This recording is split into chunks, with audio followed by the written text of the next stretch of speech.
Ngayong gabi, sa ikatlong anibersaryo ng aming kasal, isang marahas na sampal ang sumalubong sa akin sa halip na halik.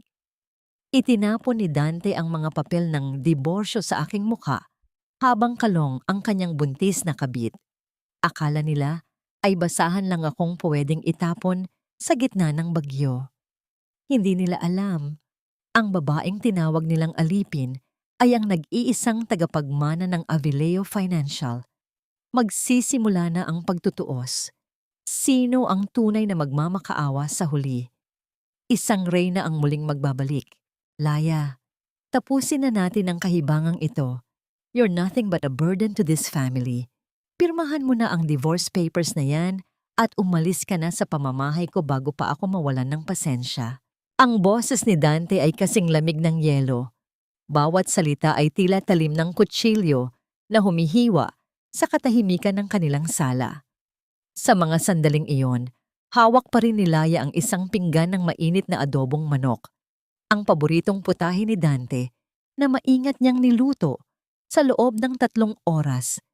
Ito ang kanilang ikatlong anibersaryo ng kasal at ang bango ng luto na sumisingaw sa hangin ay isang mapait na kabalintunaan sa harap ng trahedyang nagaganap.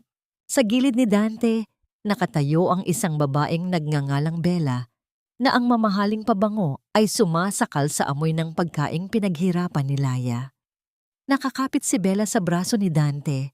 Ang kanyang mga mata ay puno ng panunuya habang pinagmamasdan ang kanyang hitsura. Isang asawang mukhang katulong, may bahid ng uling sa mukha at basang-basa ang apron sa pawis.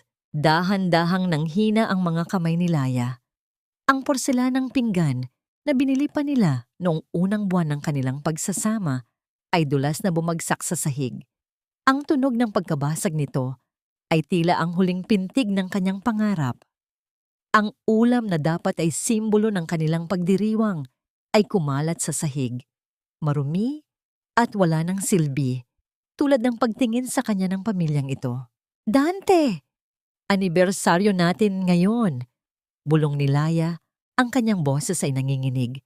Halos hindi lumalabas sa kanyang nanunuyong lalamunan. 3 taon, Dante. 3 taon akong nagsilbi sa inyo ni Mama na parang alipin. Wala akong hiningi kundi ang mahalin mo rin ako. Isang matinding halakhak ang pumailan lang mula sa hagdan. Si Doña Remedios, ang kanyang biyenan, ay pababa habang hawak ang kanyang rosaryo. Ngunit ang kanyang mukha ay malayo sa pagiging banal. Mahalin? Laya, huwag kang ambisyosa. Wika ng matanda habang matalim ang tingin. Tinanggap ka lang namin dito dahil akala ni Dante ay may pakinabang ka. Pero tingnan mo ang sarili mo. Para kang malas na dumikit sa amin. My son deserves someone like Bella. Mayaman, edukada, at hindi mo kang basahan. At isa pa, kailangan na namin ng tagapagmana na hindi galing sa isang ampalayang katulad mo. Parang gumuho ang mundo sa paligid ni Laya. Ang bawat salita ni Doña Remedios ay tila lason na unti-unting pumapatay sa kanyang diwa. Ang kanyang dibdib ay sumisikip. Ang hangin ay tila naglalaho. Hindi siya makasigaw. Hindi niya mailabas ang puot na namumuo. Ang tanging nararamdaman niya ay ang init ng mga luha na dumadaloy sa kanyang pisngi. Mga luhang hindi man lang tiningnan ni Dante nang may bahid ng awa. Kinuha ni Dante ang divorce papers at marahas na isinaksak sa dibdib ni Laya. Sign it, Laya. Huwag mo nang hintayin na ipakaladkad kita palabas sa mga guard. Tapos na ang drama na ito. Ayaw na kitang makita. Tumalikod si Dante at inakay si Bella paitaas. Iniwan si Laya na nakatayo sa gitna ng mga nabasag na porselana at natapon na pagkain. Ang katahimikan ng bahay ay tila isang malaking sementeryo ng kanyang mga sakripisyo. Lumapit si Doña Remedios sa kanya. Ang mukha ay malapit na malapit sa kanya. Sapat na para maamoy ni Laya ang amoy ng mamahaling alak mula sa bibig nito. Umalis ka na. Huwag mong subukang kumuha ng kahit anong gamit sa bahay na ito dahil wala kang pag-aari rito. Kahit ang suot mong damit, pera ng anak ko, ang pambili niyan. Inabot ni Doña Remedios ang braso ni Laya at marahas itong hinila patungo sa pintuan. Sa labas, ang langit ay tila nakikiramay. Ang madilim na ulap ay nagsimulang magpakawala ng malakas na ulan. Isang malakas na tulak ang naramdaman ni Laya. Dahilan upang bumagsak siya sa matigas at malamig na semento ng driveway. Ang pintong kahoy ng mansyon ay mabilis na sumara. Isang tunog na yumanig sa buong pagkatao ni Laya. Nakaluhod siya sa putikan. Ang kanyang apron ay unti-unting nadudungisan ng dumi ng lupa. Ang lamig ng ulan ay tumatagos sa kanyang buto, ngunit wala itong kumpara sa lamig na nararamdaman niya sa loob ng kanyang puso. Sa gitna ng unos, habang ang bawat patak ng ulan ay tila humahampas sa kanyang balat, isang katanungan ang pabalik-balik na umaalingaw-ngaw sa kanyang isipan, kasing pait ng ngapdo at kasing talim ng kidlat. Sapat na ba ang 3 taon ng bulag na pagsunod para bayaran ang utang na loob sa isang pag-ibig na kailanman ay hindi pala naging totoo? At sa oras na ang isang pusong labis na minaliit ay tuluyan ng mabasag, may natitira pa bang puwang para sa pagpapatawad o ang bawat patak ng ulan na ito ay magiging binhi ng isang pagtutuos na hinding-hindi nila malilimutan? Habang nakayuko at yakap ang sarili sa gitna ng dilim, isang pares ng sapatos na gawa sa mamahaling balat ang huminto sa harap ng kanyang paningin, bahagyang natatakpan ng baha ng ulan sa semento. Madam Chairwoman, tapos na ang panahon ng pagtitiis. Oras na para bumalik ka sa iyong tunay na kaharian. Ang boses na yon ay hindi nagmumula sa galit o panunuya.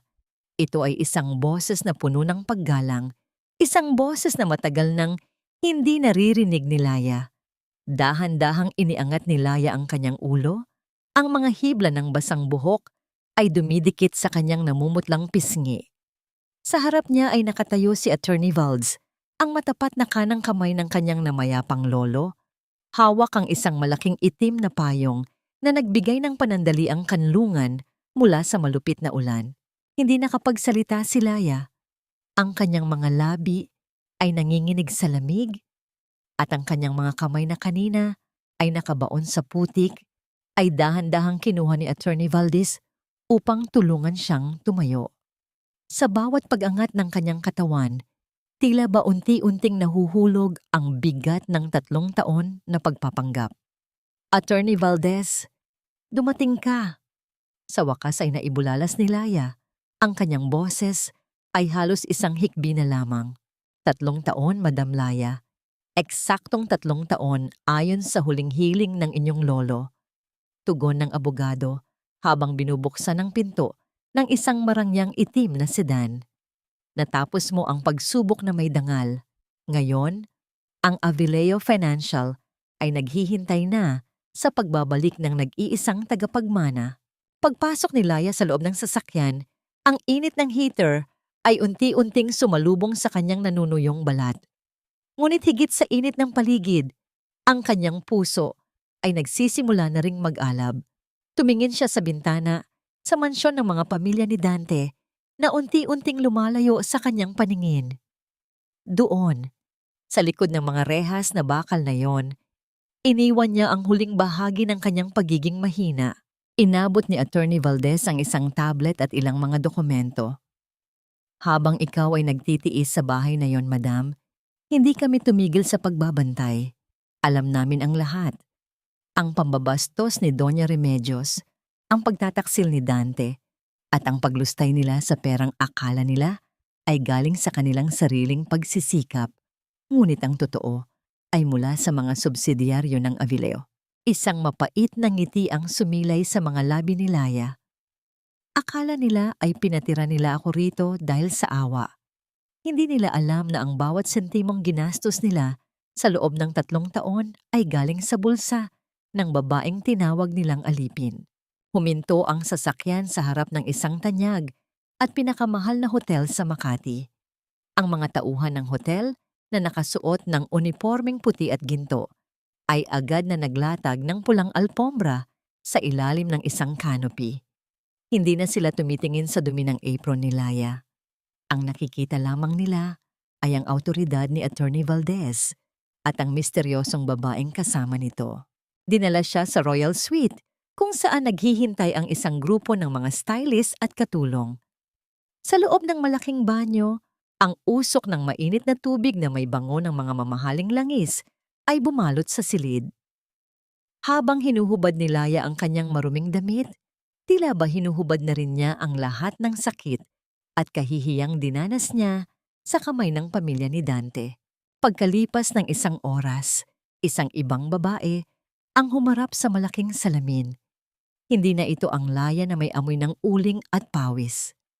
Ang kanyang suot ay isang kulay abo na sutlang gown na tila dumadaloy sa kanyang katawan tulad ng tubig. Ang kanyang buhok ay maayos na nakapusod, inilalantad ang kanyang mahabang leeg at ang matapang na anyo ng kanyang mukha. Ang kanyang mga mata, na dati ay puno ng pagsusumamo, ngayon ay kasing talim na ng brilyante. Humarap siya kay Attorney Valdez na naghihintay sa sala ng suite. Sabihin mo sa akin, Attorney Valdez, kumusta ang kumpanya ni Dante? Ang kumpanyang itinayo niya gamit ang aking mga disenyo? Nasa bingit sila ng pagbangkarote, madam. Naghihintay lamang sila ng isang malaking investment mula sa Avileo Financial para maisalba ang kanilang pangalan. Nakatakda ang meeting bukas ng umaga. Kinuha ni Laya ang isang baso ng champagne at marahang inikot ang alak sa loob nito. Ang tunog ng kanyang mga takong sa makinis na sahig ay tila isang babala sa bawat hakbang na kanyang ginagawa. Bukas, bulong ni Laya, ang kanyang boses ay puno ng kapangyarihan. Bukas, ibibigay natin sa kanila ang hinahanap nila. Ngunit hindi pera ang isasalubong ko sa kanila, kundi ang katotohanan. Tumingin siya sa labas ng bintana, sa mga ilaw ng syudad na tila maliliit na bituin sa kanyang paanan. Sa kanyang isipan, nakikita na niya ang mukha ni Dante at Doña Remedios sa oras na mapagtanto nila kung sino ang taong kanilang itinapon sa putikan. Ihanda mo ang lahat ng records ng pautang ng pamilya nila. Utos ni Laya habang nakatitig sa dilim. Gusto kong malaman nila na bawat pagkaing kinain nila, bawat damit na isinuot nila, at bawat hininga ng kanilang negosyo ay utang nila sa akin. At bukas, oras na para maningil ang tunay na may-ari. Ngunit sa gitna ng kanyang plano, isang maliit na card ang nakapatong sa mesa. May kalakip na isang pumpon ng mga puting rosas. Walang pangalan. Isang mensahe lamang ang nakasulat. Hinihintay ko ang iyong pagbabalik, aking reyna. Sino ang nagpadala ng mga bulaklak na ito? Mayroon pa bang nakakaalam ng kanyang tunay na pagkakakilanlan bukod kay Attorney Valdez? Isang misteryosong ngiti ang nanatili sa mga labi ni Laya habang marahan niyang hinahawakan ang mga talulot ng rosas.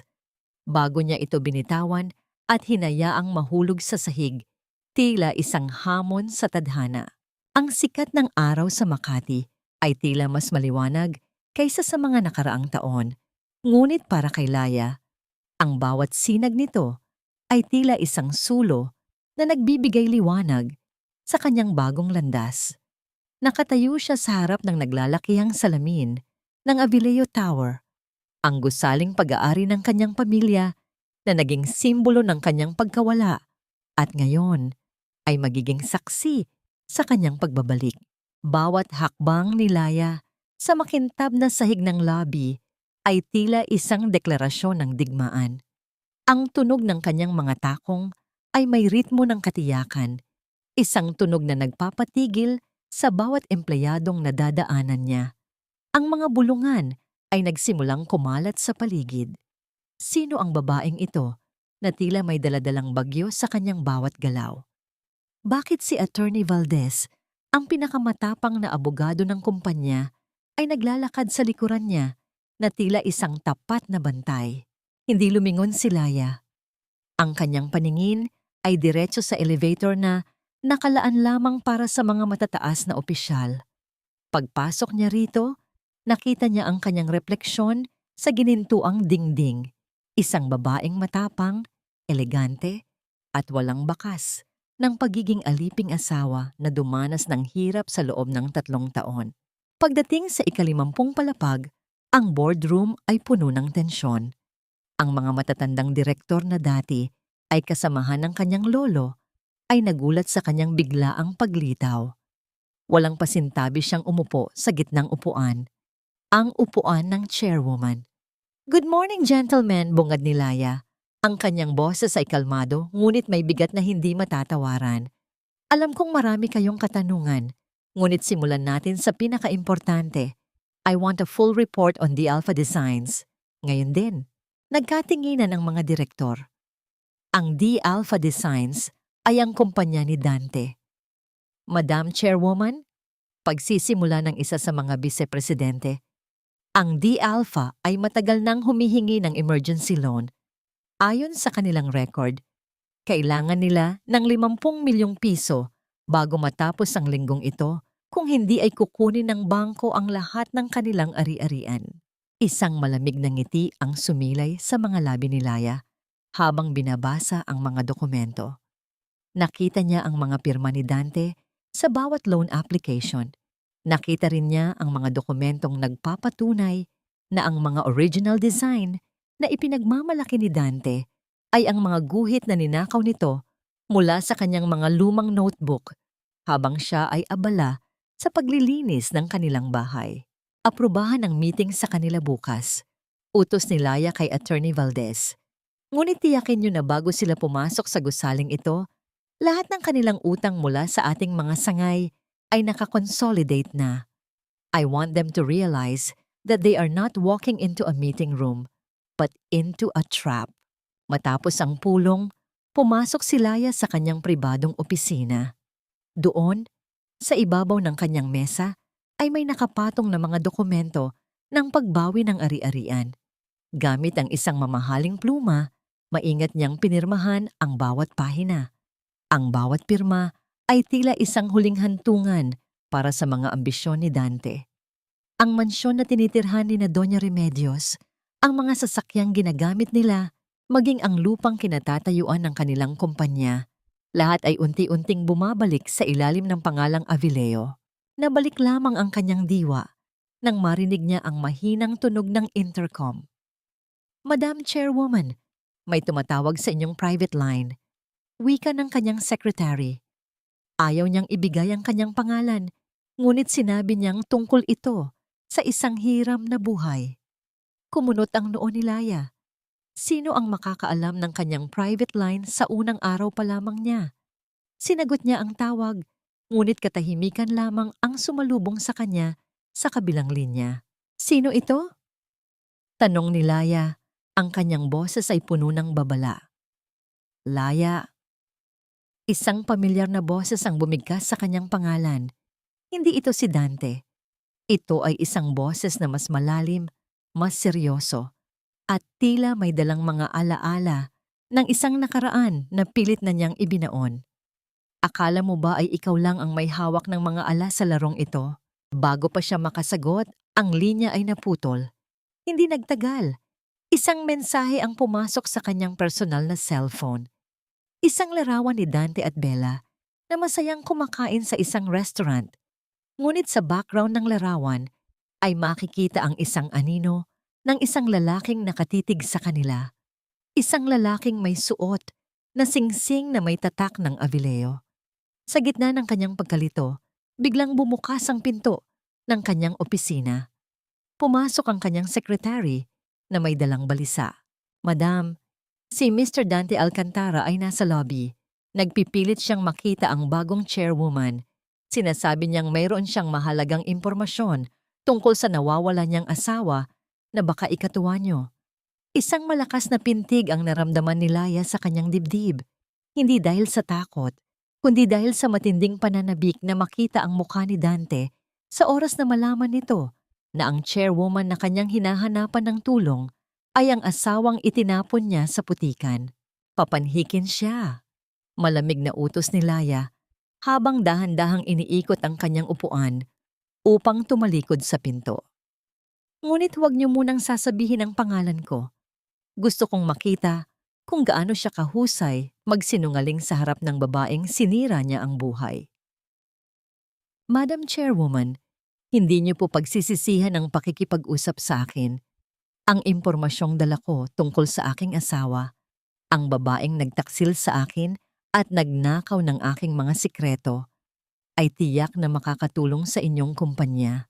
Ang boses ni Dante, na dati ay puno ng kapangyarihan sa loob ng kanilang maliit na tahanan, ngayon ay puno ng panginginig at desperasyon habang nakatitig si Laya sa malawak na tanawin ng syudad.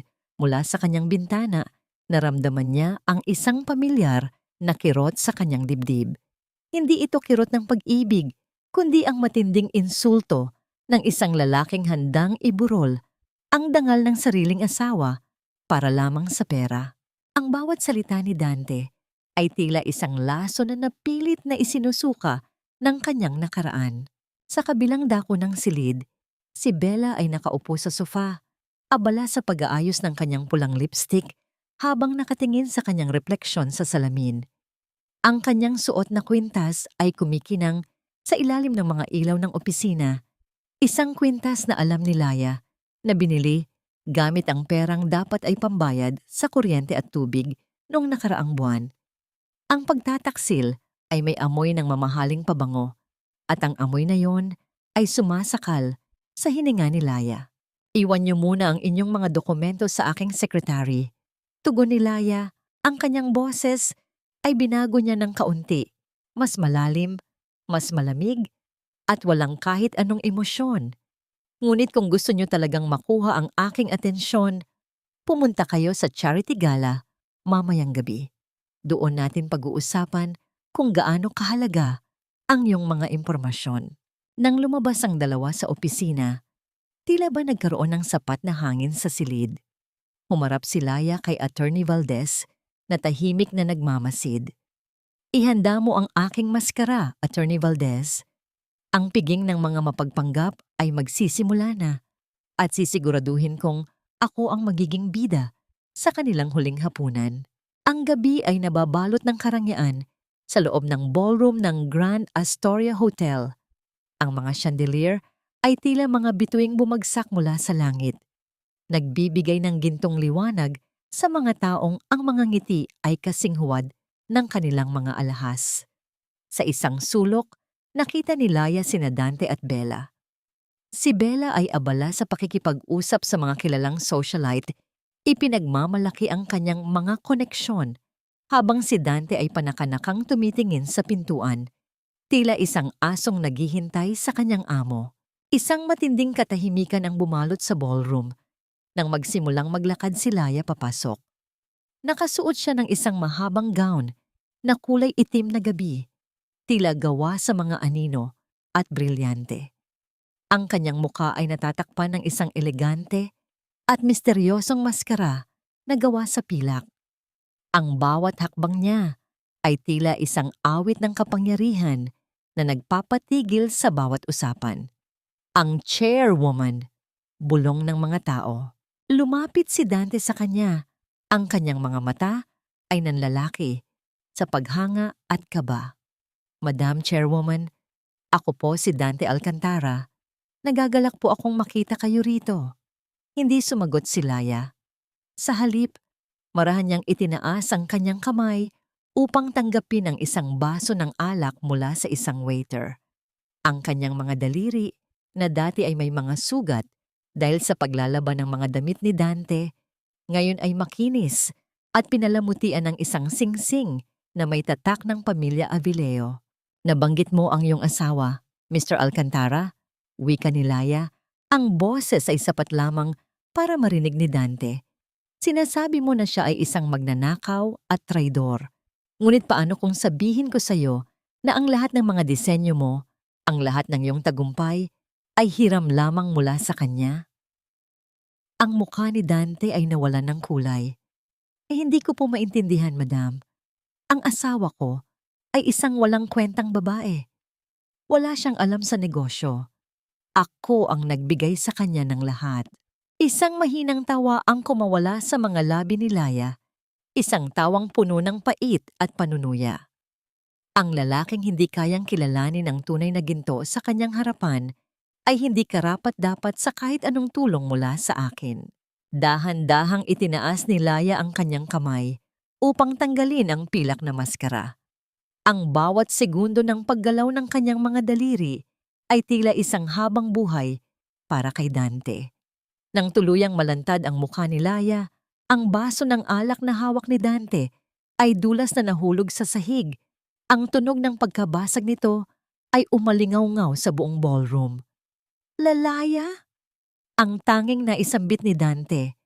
Ang kanyang boses ay tila isang pabulong na hininga ng isang taong nakakita ng multo. Tumingin si Laya ng diretso sa mga mata ni Dante. Ang mga matang dati ay tinitingnan niya ng may pagmamahal. Ngunit ngayon ay wala nang makitang kahit anong bakas ng emosyon, kundi ang matinding puot na naging yelo. Sabi ko sa iyo, Dante, ang Laya na minahal mo ay namatay na sa ulan. Wika ni Laya, habang isang malakas na sampal ng katotohanan ang gumuhit sa hangin. Ngunit sa gitna ng kaguluhan ng mga reaksyon, nakita ni Laya ang isang lalaki sa kabilang bahagi ng ballroom. Isang lalaking hindi nakatingin sa kanyang kagandahan, kundi sa mga luhang pilit niyang itinatago sa likod ng kanyang matapang na anyo. Si Rafael, ang lalaking may hawak ng sikretong hindi pa alam ni Laya na babago muli sa kanyang tadhana. Maitatago ba ni Laya ang kanyang panghihina sa harap ng lalaking tila kayang basahin ang kanyang kaluluwa? O ang pagbabalik na ito ay simula lamang ng isang mas malalim na pagkakalubog sa isang bawal na ugnayan? Hindi maaari ito. Isang malaking biro lang ang lahat ng ito. Dante, sabihin mo sa akin, nagpapanggap lang ang babaeng yan, hindi ba? Ang boses ni Doña Remedios ay pumailan lang sa gitna ng namumuong katahimikan ng ballroom, matinis at puno ng panginginig. Ang kanyang mga kamay na kanina ay maingat na humahawak sa kanyang mamahaling lace fan, ngayon ay tila naninigas sa hangin. Sa harap niya, si Laya ay nakatayo. Hindi bilang ang manugang na tila basahang itinatapon sa sulok, kundi bilang ang babaeng may hawak ng kanilang kapalaran. Ang miltong nakikita ni Dante ay hindi naglalaho. Sa halip, mas lalo itong nagiging totoo sa bawat segundong lumilipas. Ang paghinga ni Dante ay naging mabilis at mababaw. Ang kanyang dibdib ay tila binabagsakan ng malalaking bato. Ang babaeng nasa harap niya na may suot na brilyanteng sapat na para bayaran ang lahat ng kanyang utang ay ang Laya na pinalayas niya sa ilalim ng ulan. Ang ironya ay tila isang lason na unti-unting pumaparalisa sa kanyang sistema. Laya, asawa ko.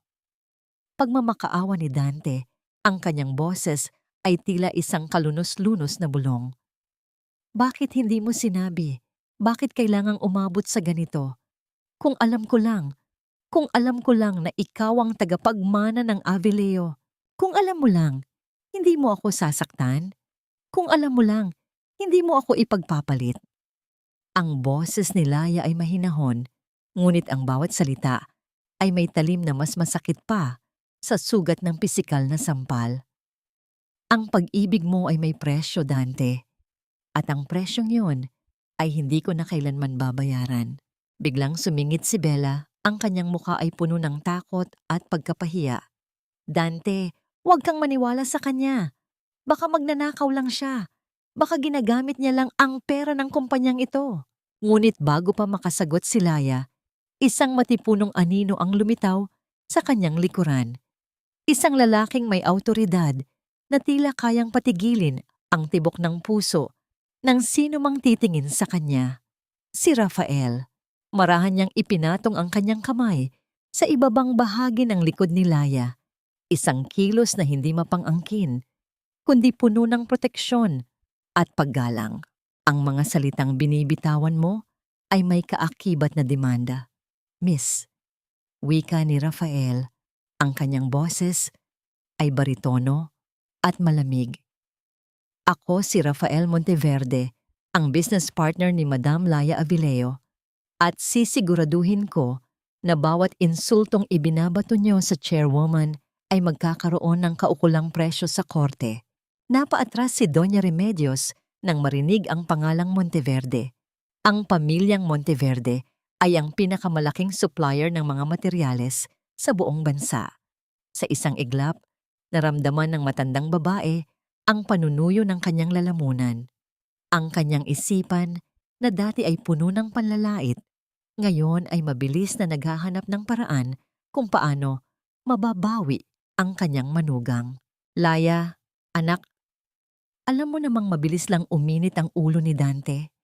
Biglang nagbago ang tono ni Doña Remedios, naging malambing at tila puno ng pagsisisi. Pamilya tayo, hindi ba? Ang maliliit na away ay dapat nating pag-usapan sa bahay. Halika na, bumalik ka na sa amin. Kalimutan na natin ang nangyari noong nakaraang gabi. Isang mapait na ngiti ang sumilay sa mga labi ni Laya habang tinitingnan ang kanyang dating biyenan. Nakikita niya ang kasakiman sa likod ng mga mata nito, ang pagkukunwari na tila isang pelikulang paulit-ulit na niyang napanood. Ang kanyang puso, na dati ay nadudurog sa bawat salita ng matanda, ngayon ay tila isang kuta na hindi na kayang pasukin ng kahit anong emosyon. Ang bahay na tinutukoy niyo ay hindi na inyo bukas ng umaga, Doña Remedios. Bulong ni Laya. Pinirmahan ko na ang foreclosure ng inyong mansyon. Ang bawat gamit na nandoon, bawat alaala ng aking paghihirap, ay kukunin ko na. Dahil ang lahat ng iyon ay pag-aari ng Avileo. Ang mga mata ni Dante ay napuno ng luha, ngunit hindi ito luha ng pagsisisi, kundi luha ng isang taong nawalan ng lahat ng kanyang kapangyarihan. Laya, parang awa mo na. Saan kami pupunta? Paano ang kumpanya ko? Ang kumpanya mo ay itinayo sa aking mga luha, Dante? Sagot ni Laya habang dahan-dahang tumatalikod. Ngayon, hayaan mong ang sarili mong mga luha ang magpatakbo nito. Habang naglalakad si Laya papalayo, kasabay si Rafael, naramdaman niya ang matinding pagod na dumadaloy sa kanyang katawan. Ang tagumpay ay may kasamang hapo, at ang bawat hakbang ay tila isang pag-akyat sa isang matarik na bundok. Ayos ka lang ba? Tanong ni Rafael. Ang kanyang boses ay may bahid ng tunay na pag-aalala habang sila ay nakasakay na sa loob ng sasakyan. Hindi sumagot si Laya. Sa halip, isinandal niya ang kanyang ulo sa balikat ni Rafael, isang panandaliang pagsuko ng isang reynang pagod na sa pakikipaglaban. Ang amoy ng sandalwood at kalinisan mula kay Rafael ay tila isang gamot na nagpapakalma sa kanyang naguguluhang isipan. Ngunit sa gitna ng katahimikan, isang tanong ang hindi maalis sa isipan ni Laya. Bakit si Rafael, isang lalaking halos hindi niya kilala, ay handang tumayo sa tabi niya at protektahan siya ng ganito? Ano ang tunay na motibo sa likod ng mga matang tila kayang makita ang lahat ng kanyang mga lihim? Habang ang sasakyan ay bumabaybay sa gitna ng dilim, isang maliit na mensahe ang lumitaw sa kanyang cellphone mula sa isang hindi kilalang numero. Ang unang sampal ay para sa iyong dangal. Ang susunod ay para sa iyong puso. Mag-ingat ka sa iyong mga bagong kaalyado, Laya. Naramdaman ni Laya ang muling pagbilis ng tibok ng kanyang puso. Sino ang taong ito na tila nagmamasid sa bawat galaw niya? At sa mundong puno ng mga mapagpanggap, sino nga ba ang tunay niyang kakampi? Ang katahimikan sa loob ng sasakyan ni Rafael ay tila isang malambot na kumot na bumabalot sa pagod na diwa ni Laya.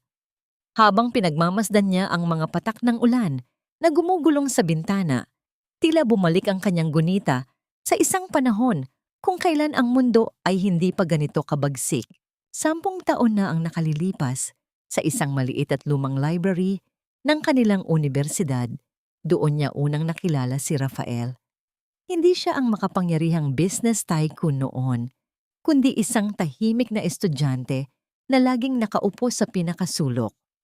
Naalala ni Laya ang isang hapon kung kailan nakalimutan niya ang kanyang payong at naiwan siyang mag-isa sa silid-aralan habang bumubuhos ang malakas na ulan. Si Rafael ang lumapit sa kanya, hindi upang magpakilala o magyabang, kundi upang iwan ang kanyang sariling payong sa tabi ni Laya bago ito mabilis na umalis ng walang imik.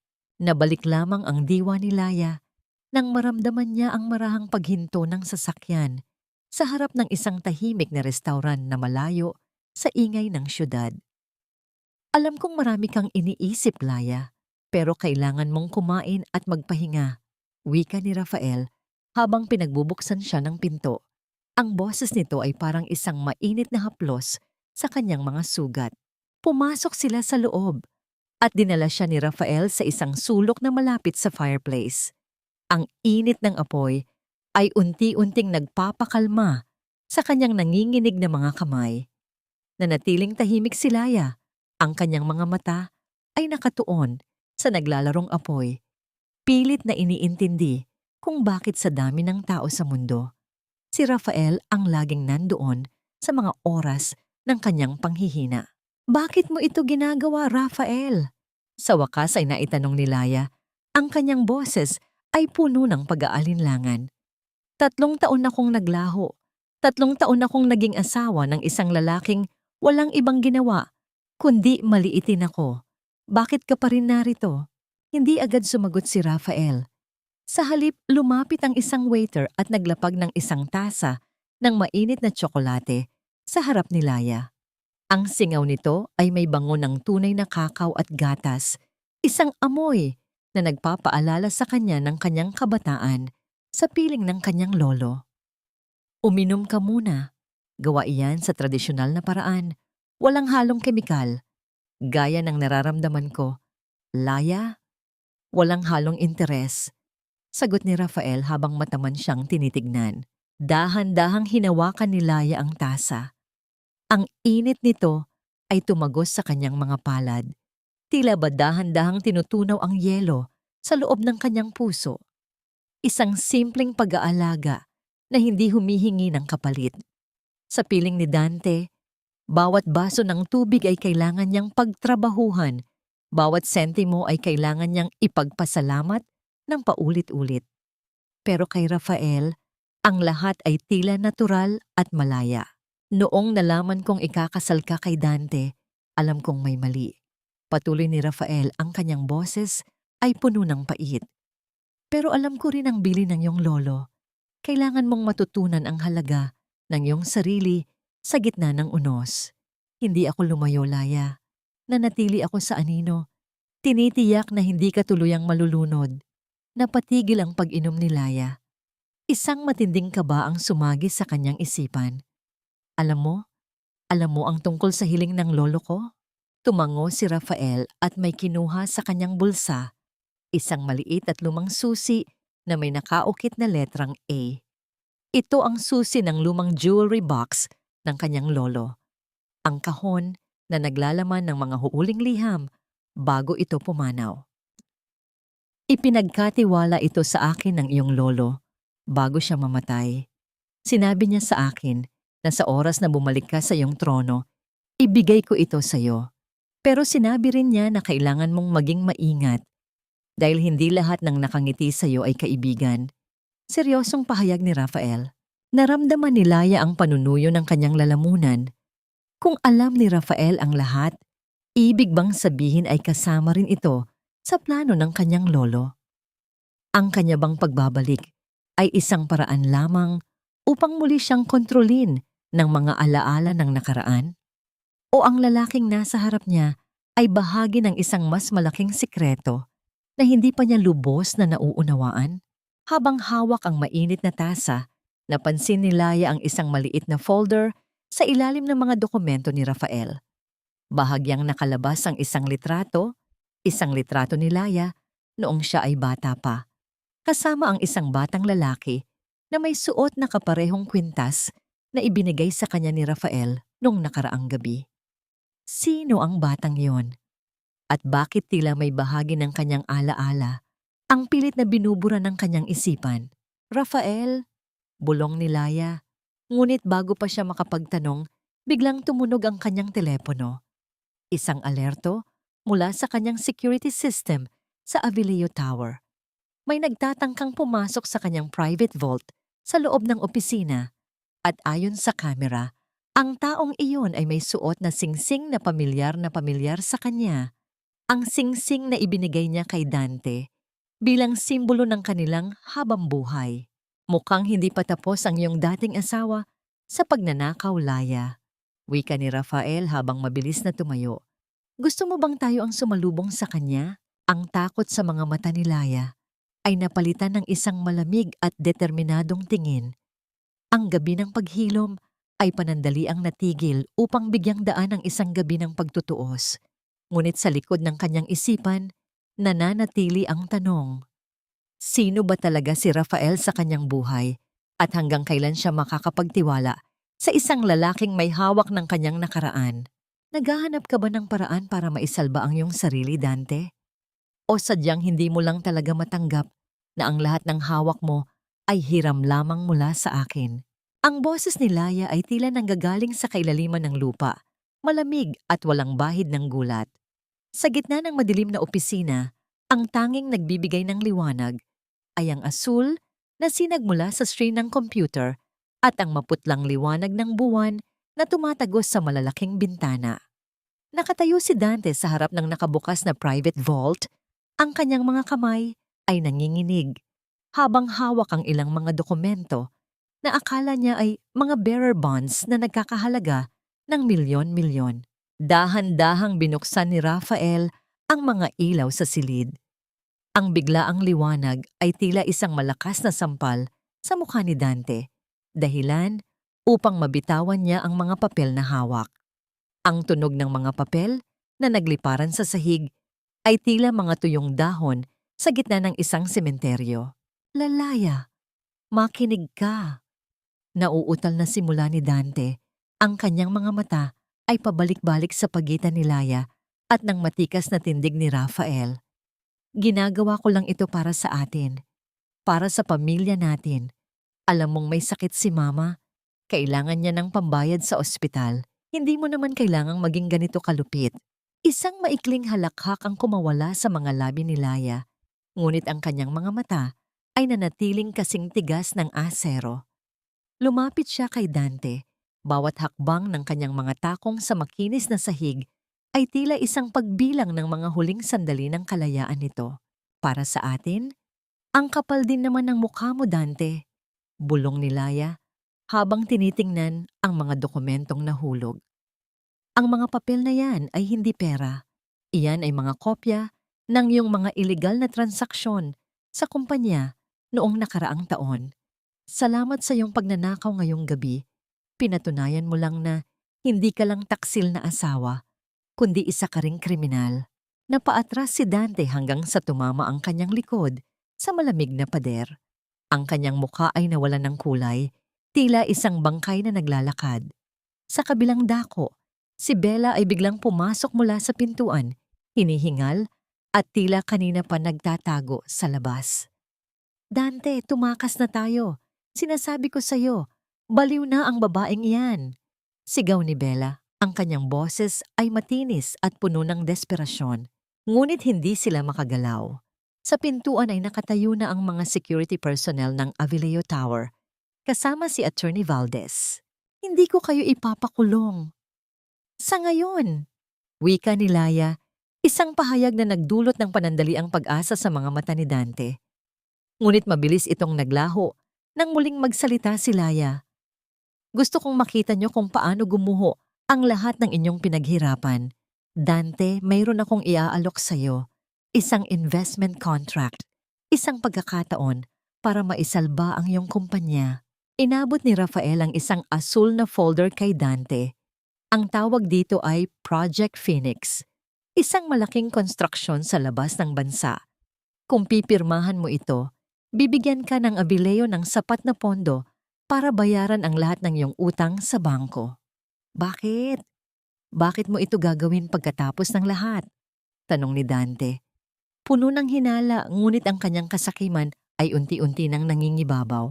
Dahil gusto kong maranasan mo ang pakiramdam ng umakyat sa tuktok bago ka tuluyang mahulog. Sagot ni Laya. Ang kanyang boses ay tila isang mapanuksong awit.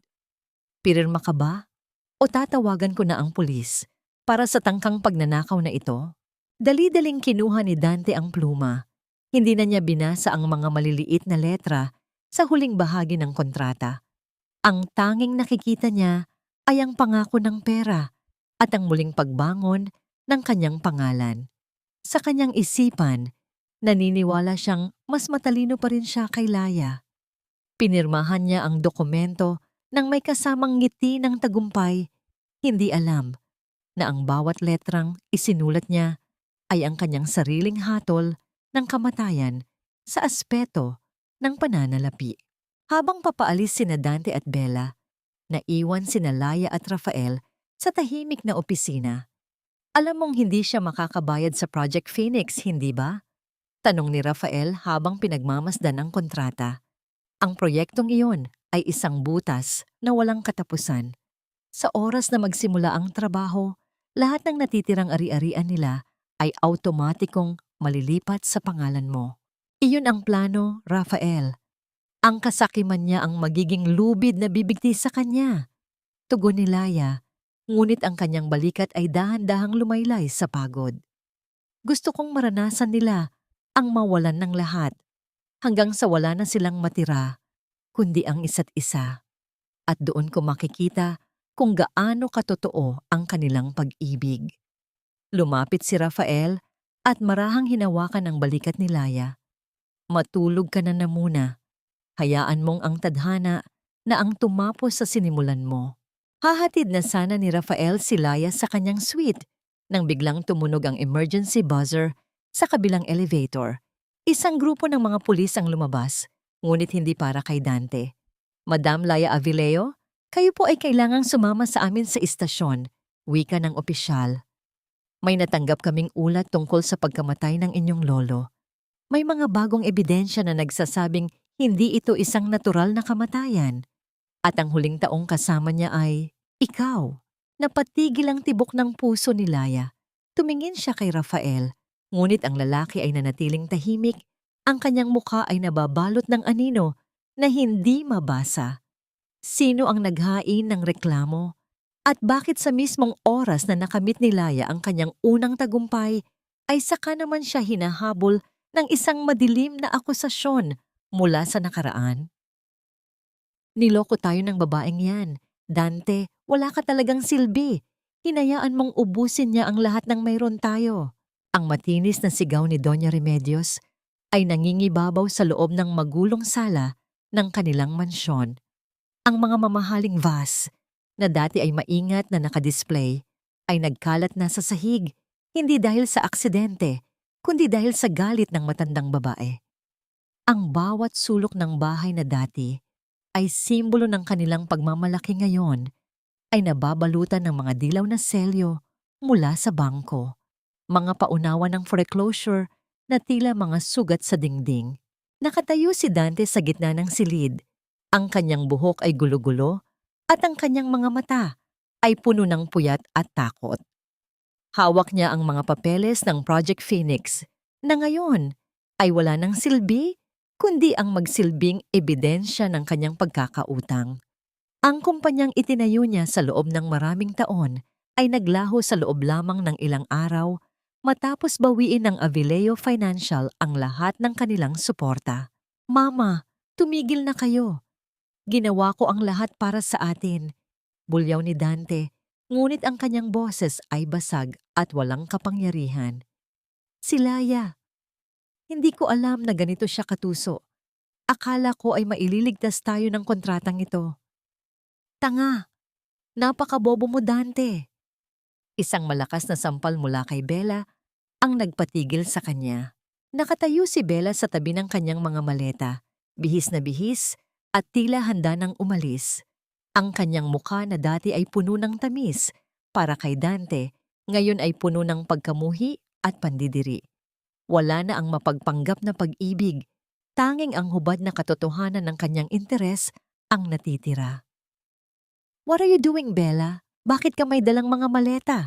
Tanong ni Dante.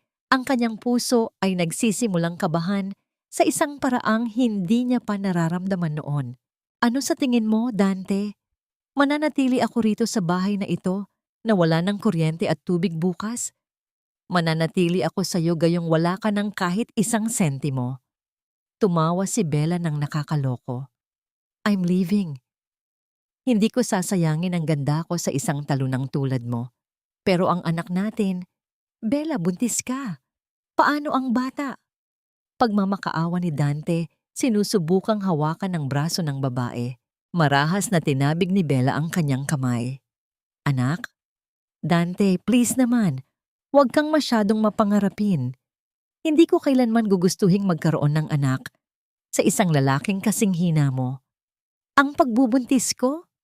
Isang palabas lang iyon para makuha ko ang gusto ko sa'yo at sa matandang yan. Tila tumigil ang mundo para kay Dante. Ang huling piraso ng kanyang pag-asa ay gumuho sa isang pangungusap lamang. Lumingon siya kay Doña Remedios, na ngayon ay nakatitig din kay Bella nang may nanlilisik na mga mata. Anong sinabi mo? Ahas ka. Ginamit mo kami. Ninakawan mo ang anak ko. Susugod sana si Doña Remedios, ngunit napatigil siya nang makita ang isang malamig na ngiti sa labi ni Bella. Huli na ang lahat, Doña. Ang lahat ng alahas na ibinigay mo sa akin para sa iyong magiging apo? Naibenta ko na. Ang perang ipinatago mo sa akin para hindi makuha ng bangko? Nasa account ko na at hindi nyo na kailanman makukuha. Wika ni Bella habang isinasakbit ang kanyang mamahaling bag. Goodbye, Dante. Maghanap ka na lang ng basahan na pupunas sa mga luha mo gaya ng ginawa mo kay Laya. Sa bawat hakbang ni Bella palabas ng pinto, ang tunog ng kanyang mga takong ay tila bawat pako na ibinabaon sa kabaong ng dangal ng mga alkantara. Pagkasara ng pinto, isang nakabibinging katahimikan ang bumalot sa mansyon, isang katahimikan na punong-puno ng pagsisisi at galit.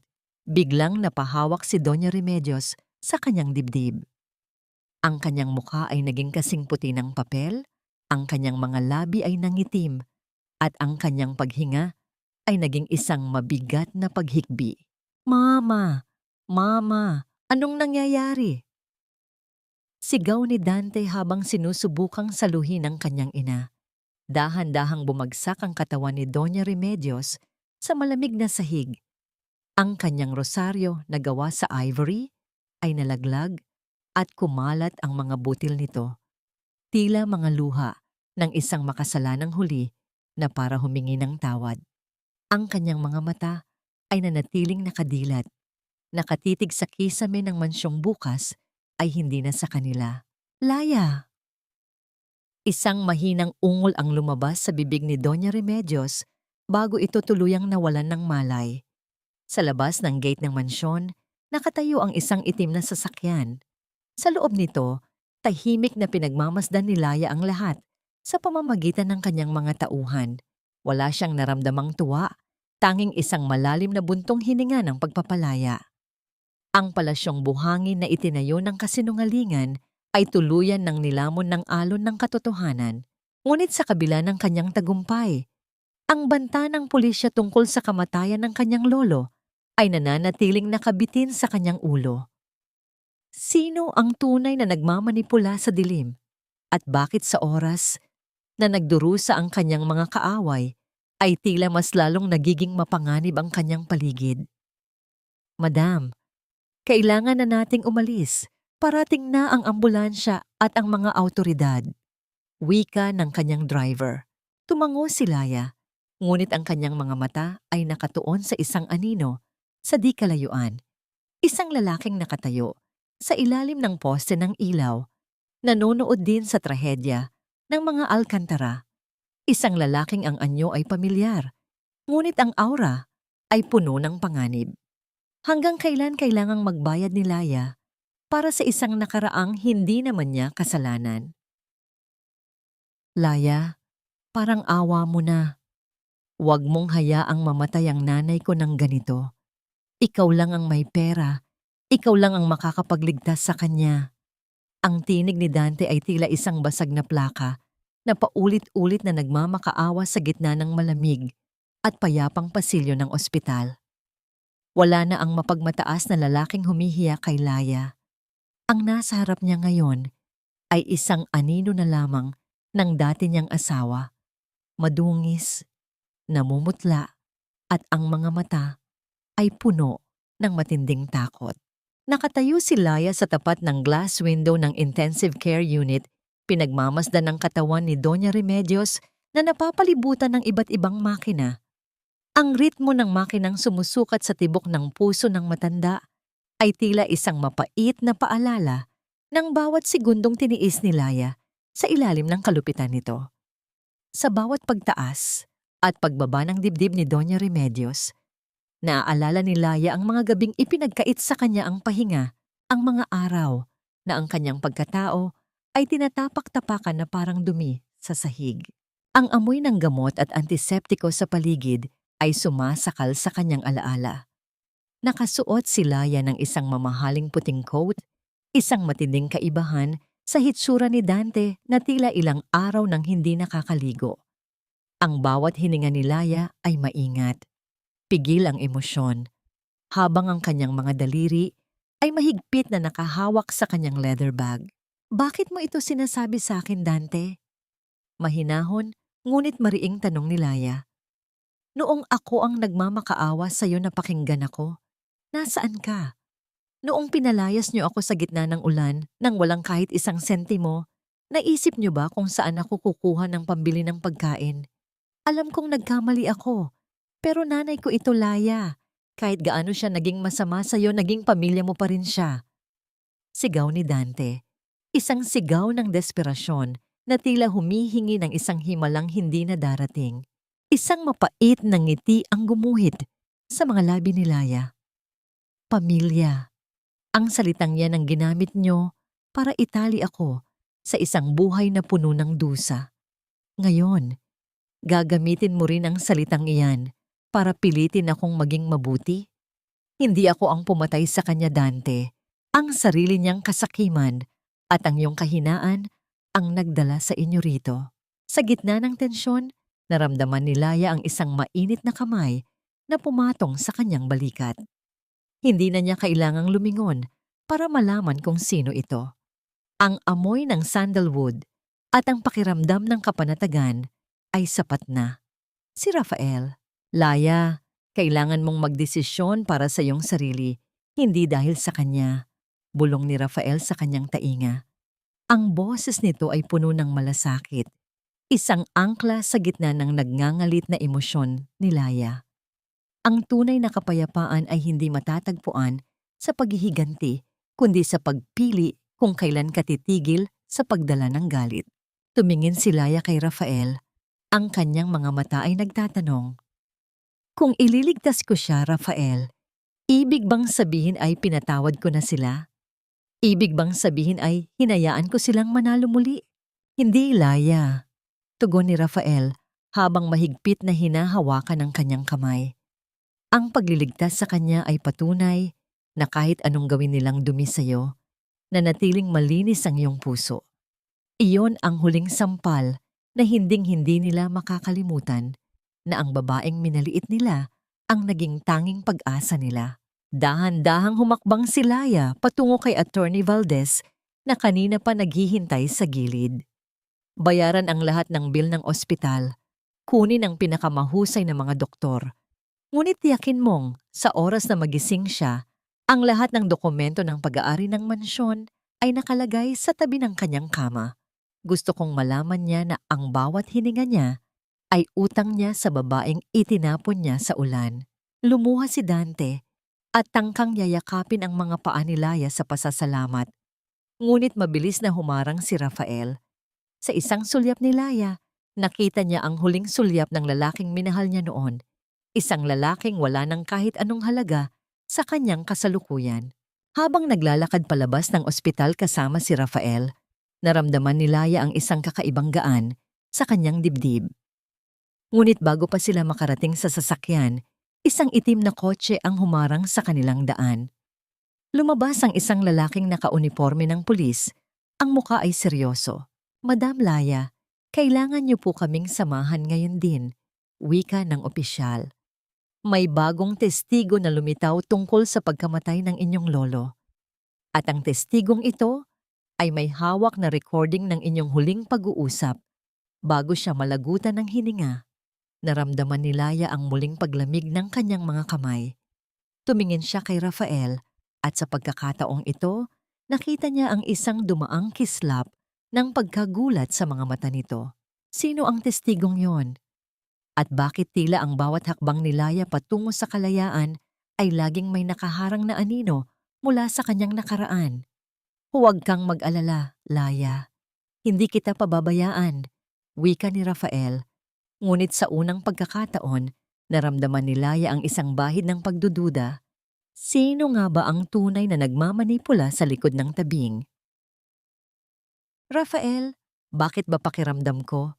Sa bawat paghakbang ko pasulong, may humihila sa akin pabalik sa dilim.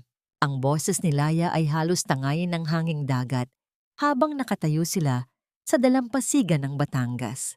Ang gabi ay nababalutan ng katahimikan. Tanging ang banayad na hampas ng mga alon sa pampang ang nagbibigay ng ritmo sa kanilang pag-uusap. Matapos ang nakakapagod na oras sa presinto, kung saan mabilis na nailabas ni Rafael ang kanyang mga pinakamahuhusay na abogado upang harangin ang mga maling akusasyon, dinala niya si Laya sa lugar na ito, isang pribadong rest house na malayo sa ingay at panghuhusga ng mundo. Nakatapak si Laya sa malambot at malamig na buhangin. Ang kanyang gown ay pinalitan niya ng isang simpleng puting bestido na humahampas sa kanyang binti habang umiihip ang hangin. Ang alat ng dagat sa kanyang mga labi ay tila isang gamot na nagpapagising sa kanyang pagod na damdamin. Sa unang pagkakataon sa loob ng 3 taon, hindi siya natatakot na mapagalitan dahil sa dumi sa kanyang damit. Hindi siya nanginginig sa takot kung anong oras siya kailangang umuwi para magluto. Laya, ang dilim ay bahagi lamang ng gabi. Ngunit hindi ito ang buong kwento ng iyong buhay, tugon ni Rafael habang naglalakad sa tabi niya. Ang kanyang mga kamay ay nasa bulsa ng kanyang pantalon. Ang kanyang paningin ay nakatitig sa abot-tanaw kung saan nagtatagpo ang dagat at ang langit. Huminto si Laya at lumingon kay Rafael. Ang liwanag ng buwan ay tumatama sa mukha ng lalaki, nagbibigay ng diin sa kanyang matapang na panga at sa mga matang palaging tila may gustong ipagtapat. Bakit, Rafael? Bakit mo ako laging inililigtas? Muling tanong ni Laya. 3 taon akong nawala. 3 taon akong naging wala sa paningin ng lahat. Pero ikaw, tila hindi ka kailanman kumurap sa pagbabantay sa akin. Dahan-dahang humarap si Rafael sa kanya. Ang distansya sa pagitan nila ay sapat na para maramdaman ni Laya ang init ng hininga ni Rafael sa gitna ng malamig na simoy ng gabi. Isang marahang kilos ang ginawa ni Rafael. Ang kanyang kamay ay dahan-dahang lumapit sa mukha ni Laya. Inalis ang isang hibla ng buhok na nakaharang sa kanyang mga mata. Ang pagdampi ng kanyang mga daliri sa balat ni Laya ay tila isang kislap ng kuryente na nagpatalon sa tibok ng puso ng babae. Dahil noong 12 taong gulang tayo, Laya, sa ilalim ng matandang puno ng narra sa likod ng inyong bahay, nangako ako sa isang batang babaeng umiiyak dahil nawala ang kanyang paboritong manika. Bulong ni Rafael, ang boses ay puno ng emosyon. Sabi ko noon, hinding-hindi ko hahayaang may kumuha muli ng anumang mahalaga sa iyo. Ang manikang yon ang simula, Laya. Pero ang puso mo ang pinakaimportanteng bagay na ipinangako kong poprotektahan ko. Napatigil ang paghinga ni Laya. Ang alaala ay tila isang agos ng tubig na bumaha sa kanyang isipan. Ang batang lalaking laging tahimik. Ang batang lalaking nagbigay sa kanya ng isang maliit na kwintas na kahoy bilang kapalit ng nawala niyang laruan. Ikaw ang batang yon. Bulalas ni Laya, ang kanyang mga mata ay nagsimulang magtubig. Hindi ako kailanman umalis, Laya. Nag-iba lang ang anyo ko, pero ang pangako ko ay nanatiling buhay. Patuloy ni Rafael. Dahan-dahang kinuha ni Rafael ang kamay ni Laya. Ang kanyang palad ay mainit at magaspang, ngunit nagbibigay ng pakiramdam ng ganap na kaligtasan. Isang paghawak ng kamay na hindi nagmamay-ari, kundi nag-aalaga. Sa ilalim ng kalawakan ng mga bituin, naramdaman ni Laya ang muling pagsibol ng isang damdamin na akala niya ay nabaon na, kasama ng kanyang mga luha. Ang kilig na nararamdaman niya ay hindi katulad ng sa kabataan. Ito ay mas malalim, mas seryoso, at may kasamang pag-asa. Isinandal niya ang kanyang ulo sa balikat ni Rafael at sa pagkakataong ito, hindi niya pinigilan ang kanyang sarili na huminga ng maluwag. Salamat, Rafael. Salamat sa hindi pagbitaw. Bulong ni Laya. Hinding-hindi kita bibitawan, Laya, kahit anong unos ang dumating. Pangako ni Rafael. Ngunit sa gitna ng kanilang muling pagtatagpo ng damdamin, isang liwanag mula sa itaas ng balkonahe ng rest house ang kumuha sa atensyon ni Laya. Nakita niya si Attorney Valdez na nakatayo roon. Hawak ang isang makapal na folder at ang mukha nito ay puno ng pag-aalala. Nang bumalik sila sa loob ng rest house, hinarap sila ni Attorney Valdez. Madam Laya, Mr. Rafael, kailangan niyo itong makita. Inilatag ng abogado ang mga dokumento sa ibabaw ng mesa. Ito ang kopya ng witness recording na sinasabi ng mga pulis.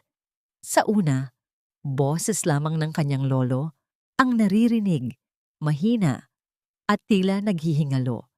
Ngunit sa huling bahagi ng recording, bago ang katahimikan, isang boses ng lalaki ang malinaw na nagsalita. Isang boses na hindi kay Laya, hindi kay Dante, kundi isang boses na kasing pamilyar ng boses ng lalaking kasalukuyang nakahawak sa kanyang kamay. Tapusin na natin ito, Don Avilo. Para ito sa ikabubuti ni Laya. Wika ng boses sa recording. Nanigas si Laya sa kanyang kinatatayuan. Dahan-dahan niyang binitawan ang kamay ni Rafael. Ang kanyang mga mata ay puno ng muling pagdududa at sakit. Tumingin siya kay Rafael na ngayon ay nakatitig din sa recording ng may hindi maipaliwanag na ekspresyon. Rafael, boses mo ba yon? Tanong ni Laya. Ang kanyang tinig ay halos isang pabulong na sigaw ng pagkabasag. Ang katahimikan sa loob ng silid ay naging kasing bigat ng isang hatol.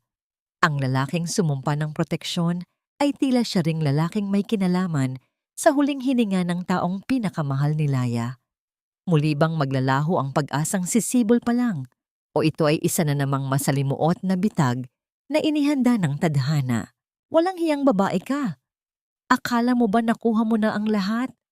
Hinding-hindi kita hahayaang maging masaya habang kami ay nagdurusa. Ang matinis at histerikong boses ni Bella ay umalingaw-ngaw sa malawak na lobby ng Avileo Tower, dahilan upang mapatigil ang bawat empleyado at bisitang naroroon.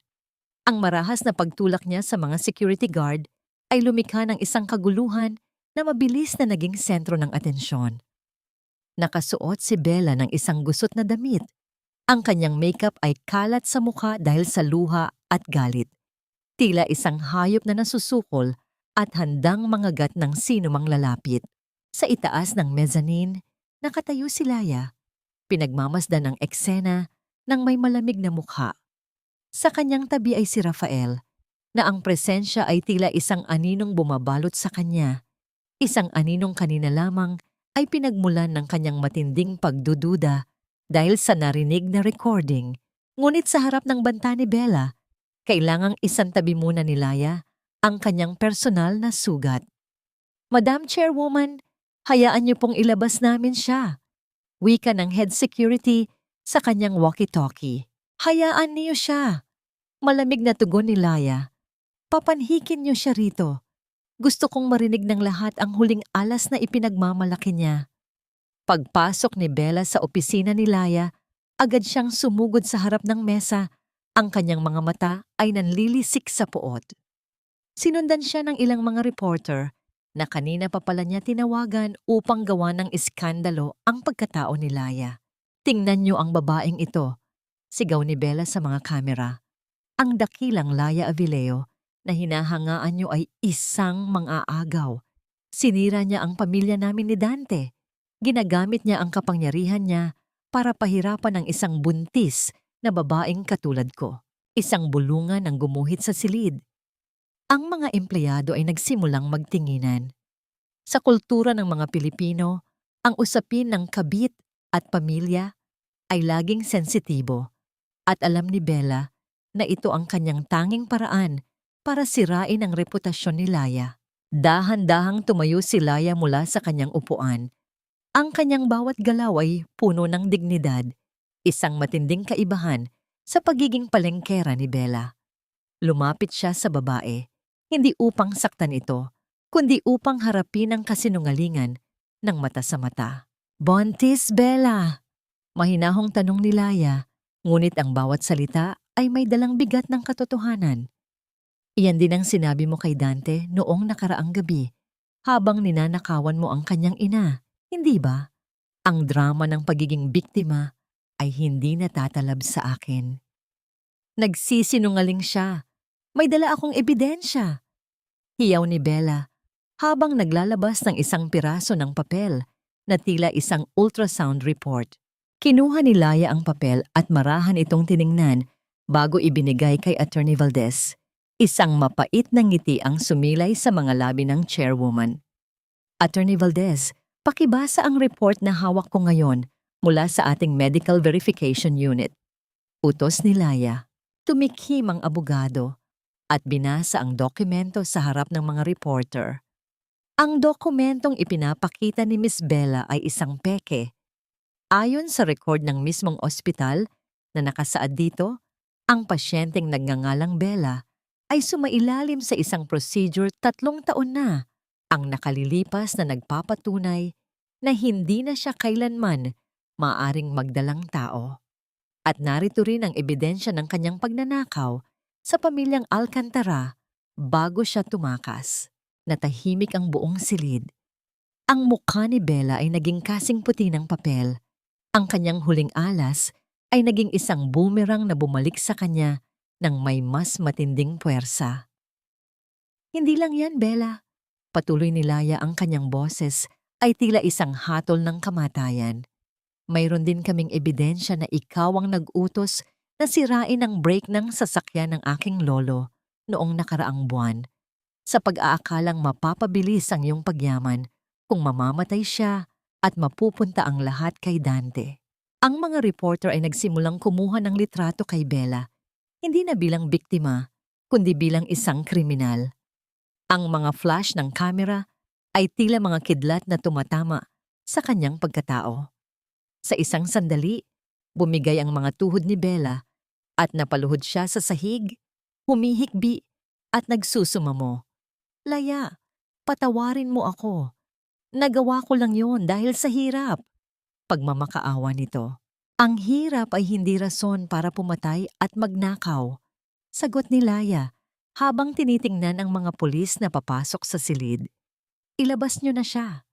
Habang kinalakaladkad si Bella palabas, naramdaman ni Laya ang muling paghaharap nila ni Rafael sa loob ng tahimik na opisina. Ang tagumpay laban kay Bella ay hindi nagbigay sa kanya ng ganap na kaligayahan dahil ang boses sa recording ay nananatiling isang malaking tinik sa kanyang puso. "Laya, kailangan nating mag-usap tungkol sa recording na yon." Pagsisimula ni Rafael, ang kanyang boses ay puno ng pait. "Hindi ngayon, Rafael." Putol ni Laya, ang kanyang tinig ay malamig at malayo. "Salamat sa tulong mo kay Bella. Pero hanggat hindi ko napatutunayan kung sino ang pumatay sa lolo ko, hindi ko alam kung sino ang dapat kong pagkatiwalaan." Lumabas si Laya ng opisina. Iniwan si Rafael na nakatayo sa gitna ng dilim. Sa kanyang paglalakad, patungo sa elevator, isang maliit na bata ang lumapit sa kanya. Ang anak ng isa sa kanyang mga empleyado. Inabutan siya nito ng isang maliit na drawing ng isang reyna na may korona. Naramdaman ni Laya ang paglambot ng kanyang puso na nagpaalala sa kanya na sa kabila ng lahat ng dumi at traidor sa kanyang paligid, mayroon pa ring mga taong naniniwala sa kanyang kabutihan. Ngunit sa loob ng elevator, habang pababa siya, isang text message muli ang dumating. Isang link ng isang live video. Binuksan ito ni Laya at nanlaki ang kanyang mga mata. Makikita roon si Dante, nakatayo sa tuktok ng isang gusali at sumisigaw ng kanyang pangalan. Laya, kung hindi ka babalik sa akin, tatalon ako. Hayaan mong ang dugo ko ang maging mantsa sa iyong bagong trono. Ang huling alas ni Bella ay nasunog, ngunit ang huling desperasyon ni Dante ay nagsisimula pa lamang na maging isang bangungot na maaaring sumira sa lahat ng kanyang pinaghirapan. Hahayaan ba ni Laya na mamatay ang lalaking nanakit sa kanya o muli siyang magiging biktima ng kanyang sariling konsensya? Hindi mo ba ako naririnig, Laya? Mamamatay ako. Tatalon ako rito kung hindi mo ako babalikan at kung hindi mo tutulungan ang pamilya ko. Ang boses ni Dante ay tinatangay ng malakas na hangin sa tuktok ng gusali, basag at puno ng desperasyon na tila isang huling hiling ng isang taong wala nang madulutan ng kanyang puot. Sa ibaba, ang mga sirena ng ambulansya at pulisya ay naglilikha ng isang nakatutulig na ingay habang ang mga tao ay nakatingala, naghihintay kung ang trahedyang ito ay magtatapos sa dugo o sa isang himala. Nakatayo si Laya sa kabilang dako ng rooftop. Ang kanyang buhok ay hinahampas ng hangin sa kanyang mukha. Wala siyang nararamdamang takot. Wala ring bakas ng pagmamahal na dati ay nagpapakaba sa kanya sa tuwing may panganib si Dante. Ang tanging nararamdaman niya ay ang matinding pagod sa isang lalaking hanggang sa huli ay ginagamit ang sariling buhay para lamang mang-ipit ng damdamin. Dante, ang buhay mo ay sayo. Ang desisyon na tumalon o manatili ay hindi nakasalalay sa akin. Tugon ni Laya. Ang kanyang boses ay kalmado na tila ba nakikipag-usap lamang siya tungkol sa panahon. Ngunit bago ka gumawa ng kahit anong hakbang, alalahanin mo ito. Ang mansyong kinalakihan mo, ang bahay na itinuturing mong palasyo, ay hindi na sayo. Hawak ko na ang titulo nito. At ngayong gabi, ang mga gamit nyo ay inilalabas na sa kalsada. Ang katahimikan na sumunod ay mas masakit pa sa anumang sigaw. Dahan-dahang napaupo si Dante sa gilid ng pader. Ang kanyang mga balikat ay lumaylay sa matinding pagkatalo. Hindi siya tumalon. Sa huli, mas matimbang pa rin ang kanyang takot sa kamatayan kaysa sa kanyang pag-ibig o galit. Pagkalipas ng isang oras, huminto ang sasakyan ni Laya sa harap ng pamilyar na malaking gate ng mansyon ng mga Alcantara. Ngunit sa pagkakataong ito, hindi siya ang asawang nagmamadaling pumasok para magluto. Siya ang may-ari. Sa isang kumpas ng kanyang kamay, ang mga gwardiya ay mabilis na nagbukas ng pintuan para sa kanya. Ang bawat hakbang ni Laya sa loob ng mansyon ay tila isang paglalakad sa isang sementeryo ng mga alaala. Ang amoy ng mamahaling floor wax at ang lamig ng aircon ay tila mga aninong bumabalot sa kanya. Naalala niya ang bawat sulok kung saan siya ay pinahiya. Ang bawat baitang ng hagdan na nilinis niya nang nakaluhod habang si Doña Remedios ay nanunuri sa kanyang bawat kilos. Sa gitna ng sala, nakita niya si Doña Remedios na nakaupo sa isang wheelchair. Ang muka ay tabingi dahil sa stroke at ang mga mata ay puno ng nanlilisik na puot. Sa tabi nito ay ang mga sako-sakong gamit na maayos na inimpake ng mga tauhan ni Laya. Lilaya, walang hihiya ka. Hirap na bigkas ng matanda. Ang laway ay bahagyang tumutulo sa gilid ng kanyang labi. Lumapit si Laya at marahang lumuhod sa harap ng matanda. Hindi upang magsumamo, kundi upang pantayan ang paningin nito. Doña Remedios, sinabi niyo noon na ang bawat damit na suot ko ay galing sa pera ng anak niyo. Ngayon, tingnan niyo ang inyong sarili. Ang wheelchair na kinauupuan niyo, ang gamot na nagpapanatili sa inyong hininga, at ang huling bubong na sisilong sa inyo ngayong gabi. Lahat ng yan ay galing sa akin, sa babaeng tinawag niyo na malas. Hindi nakasagot ang matanda. Tanging ang panginginig ng kanyang mga kamay ang nagpapakita ng kanyang nararamdamang hiya at galit. Huwag kayong mag-alala. Hindi ko kayo itatapon sa kalsada. Patuloy ni Laya habang tumatayo at pinapagpag ang kanyang damit. Dinala ko na ang inyong mga gamit sa isang maliit na apartment sa labas ng syudad. Sapat na yon para sa inyo ni Dante. Doon, matututunan niyo kung paano mabuhay nang walang kinukuhang pawis mula sa ibang tao. Habang inilalabas ang wheelchair ni Doña Remedios, pumasok si Laya sa kanyang dating silid, isang maliit at madilim na kwarto sa dulo ng pasilyo na dati ay silid-imbakan. Doon, sa ilalim ng isang maluwag na tabla sa sahig, may kinuha si Laya. Isang tuyong rosas at isang lumang sulat mula sa kanyang lolo. Ang mga luha na kanina pa niya pinipigilan ay dahan-dahang dumaloy.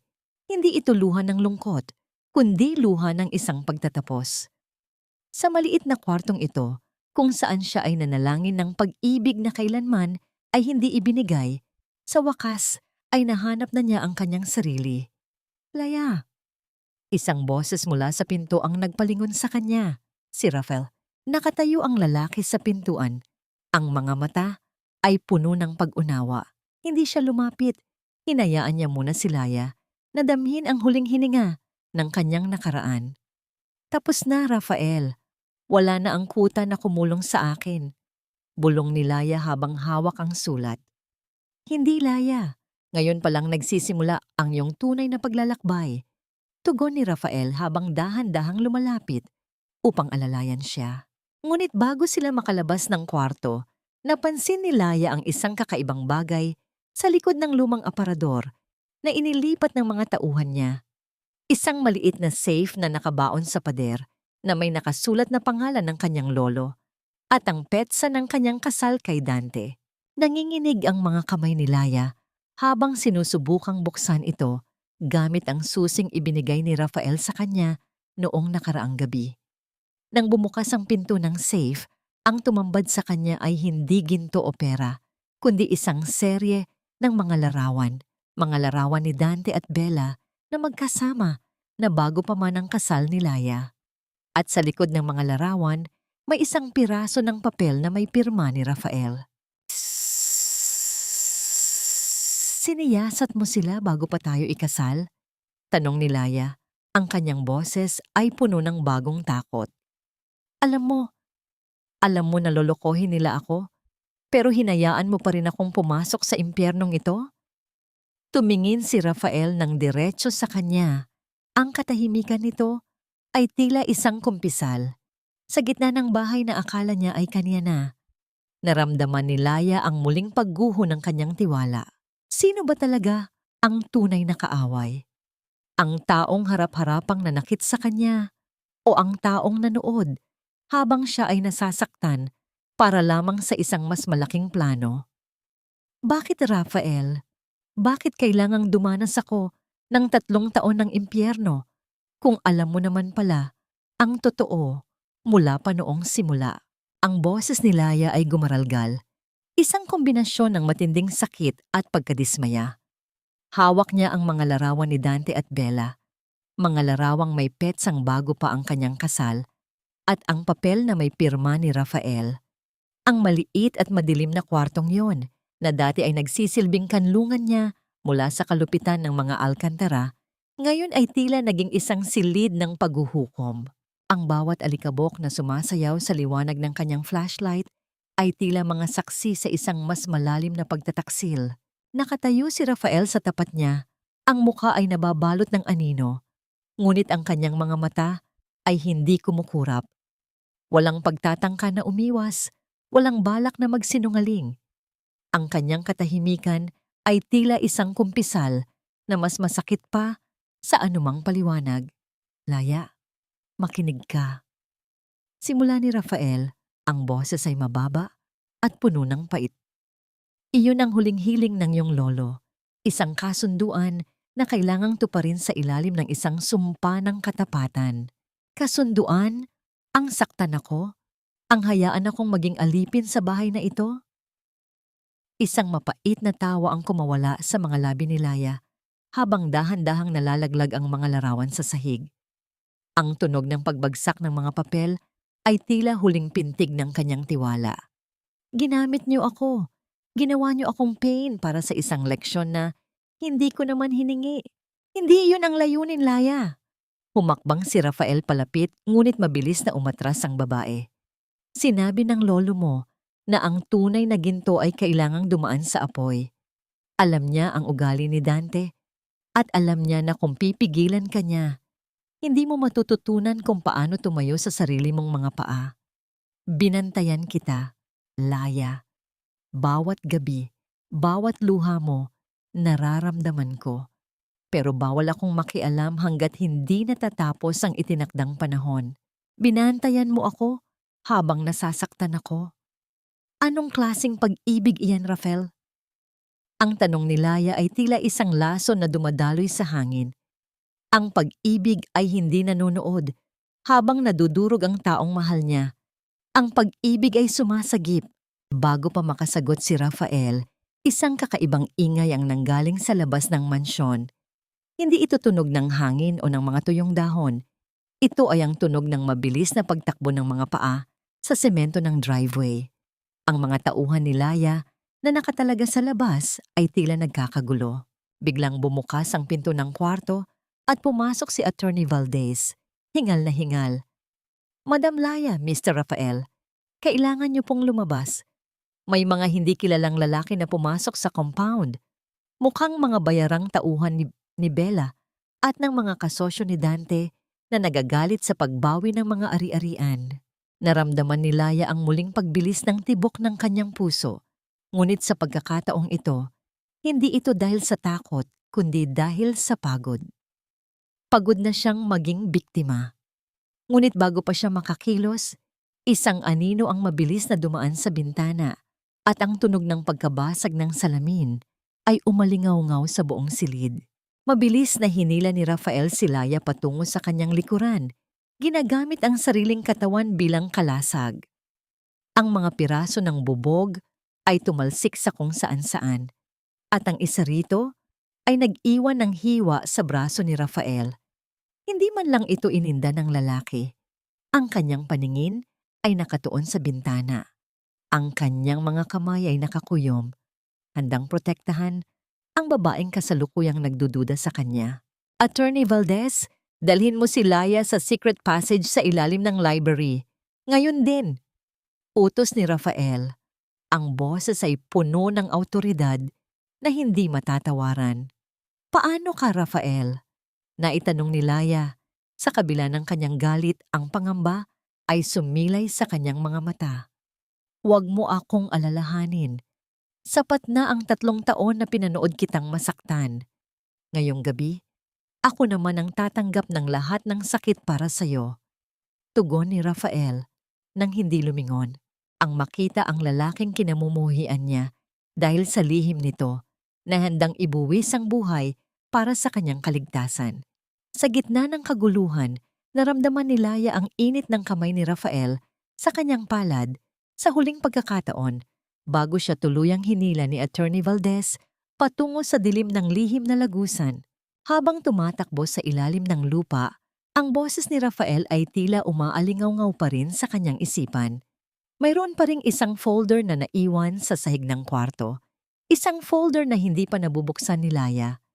Isang dokumento na maglalantad kung sino talaga ang mastermind sa likod ng pagkamatay ng kanyang lolo. Sino ang nagpadala ng mga tauhan ngayong gabi? Si Bella ba na wala nang mawala? O may mas malaki pang kaaway na naghihintay sa labas ng anino? At higit sa lahat, makakaya bang patawarin ni Laya ang lalaking nagprotekta sa kanya sa paraang hindi niya kailanman ninais? Ang huling nakita ni Laya bago sumara ang pinto ng lagusan ay ang anyo ni Rafael na mag-isang humaharap sa mga taong pumasok sa kwarto. Isang imahe ng pagsasakripisyo na mag-iiwan ng malalim na marka sa kanyang puso. Dante, ang bawat rehas na hawak mo ngayon ay ang mga daliring ipinang-ipit mo sa aking leeg noong 3 taon tayong magkasama. Bawat lamig ng semento sa seldang ito ay ang lamig ng ulan na ipinaranas mo sa akin nang itapon mo ako sa kalsada. Ang boses ni Laya ay mahinahon, walang bakas ng galit. Ngunit ang bawat salita ay tila isang hatol na mas mabigat pa sa habang buhay na pagkabilanggo. Nakatayo siya sa kabilang panig ng makapal na salamin sa loob ng detention center. Sa likod ng salamin, si Dante ay nakaupo, nakasuot ng orange na uniforme Ang kanyang buhok ay gulo-gulo at ang kanyang balat ay tila naging kasing puti ng abo. Wala na ang lalaking puno ng yabang. Ang natira ay isang bilanggo ng kanyang sariling mga kasalanan. Isang linggo na ang nakalilipas matapos ang gabi ng pag-atake sa mansyon. Salamat sa mabilis na pagdating ng mga awtoridad at sa katapangan ni Rafael na kasalukuyang nagpapagaling mula sa tinamong mga sugat, ay nahuli ang mga bayarang tauhan na nagtangkang saktan si Laya. Ang investigasyon ay humantong sa isang mas malalim na hukay, ang sabwatan ni Dante at Bella, hindi lamang sa pandaraya sa kumpanya, kundi pati na rin sa unti-unting paglason sa kaisipan at katawan ng lolo ni Laya bago ito pumanaw. Laya, parang awa mo na. Bawiin mo ang mga demanda. Pagmamakaawa ni Dante, ang kanyang mga kamay ay nakadikit sa salamin, nanginginig, at puno ng pagsusumamo. Nalinlang lang ako ni Bella. Siya ang may kasalanan ng lahat. Alam mong mahal kita, Laya. Nagkamali lang ako ng landas. Isang mapait na buntong hininga ang kumawala sa mga labi ni Laya. Ang mahal mo ay ang kapangyarihan ko, Dante. Ang mahal mo ay ang pera na akala mo ay makukuha mo sa akin.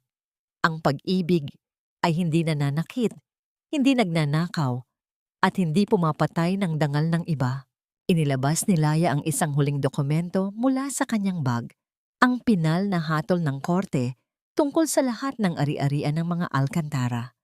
Ang iyong ina ay nasa isang charity ward ngayon, inaalagaan ng mga nurse na dati mong minaliit.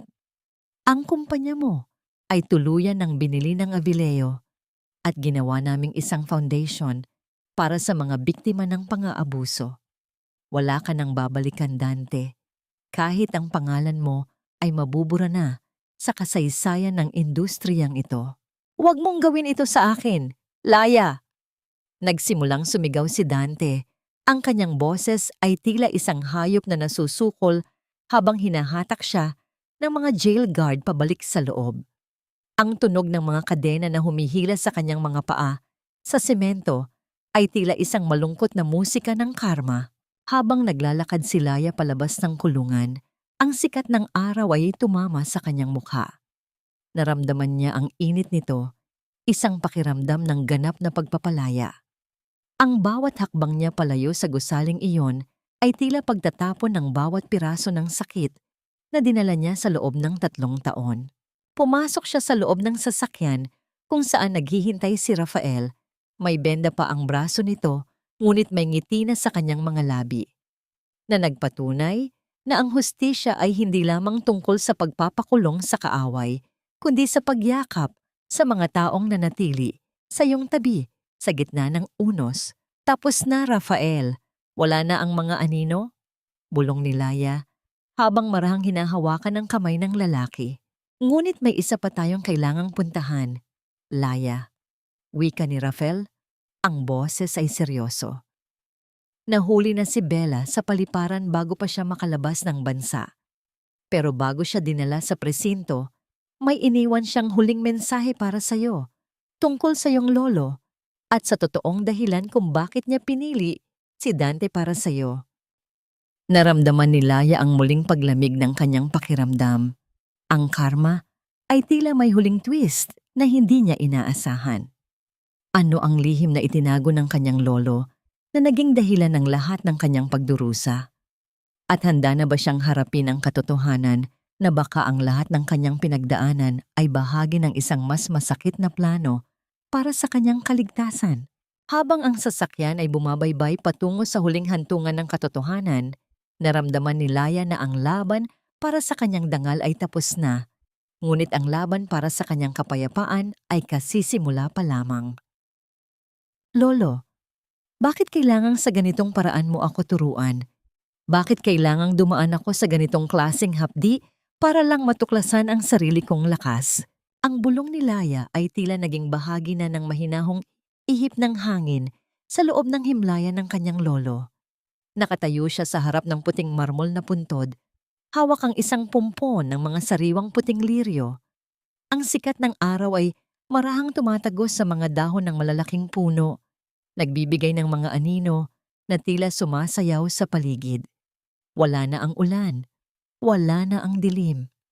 Ang katahimikan sa sementeryo ay hindi na nakakatakot, kundi puno na ng kapayapaan na matagal nang ipinagkait sa kanya. Inilapag ni Laya ang mga bulaklak, ang kanyang mga daliri na dati ay puno ng kalyo mula sa paglilinis ng bahay ng mga alkantara, ngayon ay makinis at maayos na nakalinis. Suot niya ang kanyang paboritong perlas na hikaw, ang huling regalo ng kanyang lolo, bago ito pumanaw. Sa sandaling iyon, hindi siya ang chairwoman ng Avileo Financial, kundi ang apo na nangungulila sa gabay ng isang magulang. Naramdaman niya ang presensya ni Rafael sa kanyang likuran. Nanatiling tahimik ang lalaki, binibigyan siya ng espasyo para sa kanyang sariling pagdadalamhati at paghilom. Dahan-dahang inabot ni Rafael ang huling bahagi ng sulat na nakuha nila mula sa ebidensya ni Bella. Isang sulat na isinulat ng kanyang lolo, ilang linggo, bago ang kasal nila ni Dante. Basahin mo na, Laya. Oras na para malaman mo ang buong katotohanan. Wika ni Rafael, ang boses ay puno ng pag-unawa. Binuksan ni Laya ang lumang papel. Ang sulat kamay ng kanyang lolo ay nanginginig, ngunit puno ng diwa. Aking Laya, alam kong kapag nababasa mo ito, ay galit ka o nasasaktan. Pinayagan ko ang pagpapakasal mo kay Dante, hindi dahil sa tingin ko ay karapat-dapat siya, kundi dahil alam kong ang iyong puso ay masyadong malambot para sa mundong iiwanan ko sa iyo. Kailangan mong makita ang tunay na mukha ng kasakiman upang matuto kang maging matatag. Pinili ko si Dante bilang iyong mapait na gamot. Alam kong tatraydurin ka niya at alam kong doon ka muling isisilang bilang isang tunay na Avileo. Patawarin mo ako kung kailangan mong dumanas ng hirap, pero ang ginto ay kailangang dumaan sa apoy upang maging dalisay. Nalaglag ang sulat mula sa mga kamay ni Laya. Ang kanyang dibdib ay sumikip, ngunit hindi dahil sa galit, kundi dahil sa pag-unawa. Ang lahat ng kanyang pagtitiis, ang bawat sampal ni Doña Remedios, at ang bawat panlalait ni Dante, lahat ng iyon ay bahagi ng isang masakit na pagsasanay upang ihanda siya sa trono na kasalukuyan niyang kinauupuan. Hindi kanya pinabayaan, Laya. Pinrotektahan kanya sa paraang alam niyang magtatagal. Bulong ni Rafael habang dahan-dahang lumalapit at ipinapatong ang kanyang kamay sa balikat ni Laya, na nagtulak kay Laya na tuluyang pakawalan ang natitirang bigat sa kanyang puso. Isinandal niya ang kanyang ulo sa dibdib ni Rafael at doon ay umiyak siya ng tahimik. Ang mga luha niya ngayon ay hindi na luha ng isang biktima, kundi luha ng isang reyna na tinatanggap ang kanyang tadhana. Ang amoy ng malinis na kumpas ni Rafael at ang init ng yakap nito ay tila isang balsamo sa kanyang mga sugat. Pagkalipas ng ilang linggo, inilunsad ni Laya ang Laya Avileo Foundation, isang institusyon na nagbibigay ng legal at pinansyal na tulong para sa mga kababaihang biktima ng domestic abuse at economic violence. Sa araw ng opening, nakita niya ang isang babaeng nakaupo sa sulok, may pasa sa muka at may hawak na maliit na bata. Lumapit si Laya, hindi bilang isang boss, kundi bilang isang kapatid. Hinawakan niya ang kamay ng babae at binigyan ito ng isang tapat na ngiti. Huwag kang matakot, tapos na ang gabi. Nandito na kami para tulungan kang bumangon muli. Wika ni Laya. Sa mga sandaling iyon, naramdaman ni Laya ang ganap na paghilom. Ang kanyang sakit ay nagkaroon ng layunin. Ang kanyang dusa ay naging sandata para sa iba. Habang naglalakad palabas ng foundation kasama si Rafael, tumingin si Laya sa langit. Ang asul ng kalawakan ay tila isang malawak na pagkakataon. Rafael, handa na akong magsimula muli. Hindi bilang biktima ni Dante, hindi rin bilang proyekto ng lolo ko, kundi bilang ako, pahayag ni Laya nang may katiyakan. At laging akong nasa tabi mo, Laya. sa bawat hakbang, sa bawat pagsubok. Pangako ni Rafael, ngunit sa gitna ng kanilang paglalakad, isang tawag ang natanggap ni Attorney Valdez. Ang mukha ng abogado ay biglang naging seryoso. Madam Laya, may balita mula sa mental hospital kung saan dinala si Doña Remedios. Ayaw po niyang kumain at mayroon po siyang gustong sabihin sa inyo tungkol sa inyong mga magulang. Mayroon daw pong sikretong hindi nasabi ang inyong lolo tungkol sa aksidenteng ikinamatay nila. Naramdaman ni Laya ang muling pagbilis ng tibok ng kanyang puso. Ang paghilom ay tila isang pintuan na nagbubukas sa isa pang mas malalim na misteryo. Handa na ba siyang harapin ang huling piraso ng kanyang nakaraan? Pakayo. Ang pinakamasakit na bilangguan ay hindi ang gawa sa bakal at semento, kundi ang isang isipang puno ng pagsisisi at pusong wala ng mahinga ng tawad. Ang boses ni Laya ay tila isang pabulong na panalangin habang naglalakad siya sa loob ng malinis ngunit malamig na pasilyo ng psychiatric facility. Ang bawat hakbang niya ay lumilikha ng isang marahang tunog sa makinis na sahig, isang tunog na sumasalamin sa katahimikan ng lugar na ito. Kasama niya si Rafael na nananatiling isang matatag na haligi sa kanyang tabi. Ang presensya nito ay nagbibigay ng init sa gitna ng tila nagyayeyelong paligid. Narating nila ang silid ni Doña Remedios.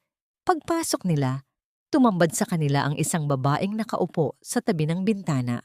Nakatitig sa kawalan. Wala na ang mamahaling alahas. Wala na ang maayos na pagkakayos ng buhok. Ang dating donya na tila reyna, kung mag-utos ngayon ay tila isang maliit at nangihinang bata. Yakap ang isang luma at maduming manika. Mama Remedios, tawag ni Laya. Ang kanyang boses ay walang halong pait. Tanging purong habag na lamang ang natitira. Dahan-dahang lumingon ang matanda. Sa pagkakita kay Laya, ang kanyang mga mata ay nanlaki at nagsimulang manginig ang kanyang mga labi.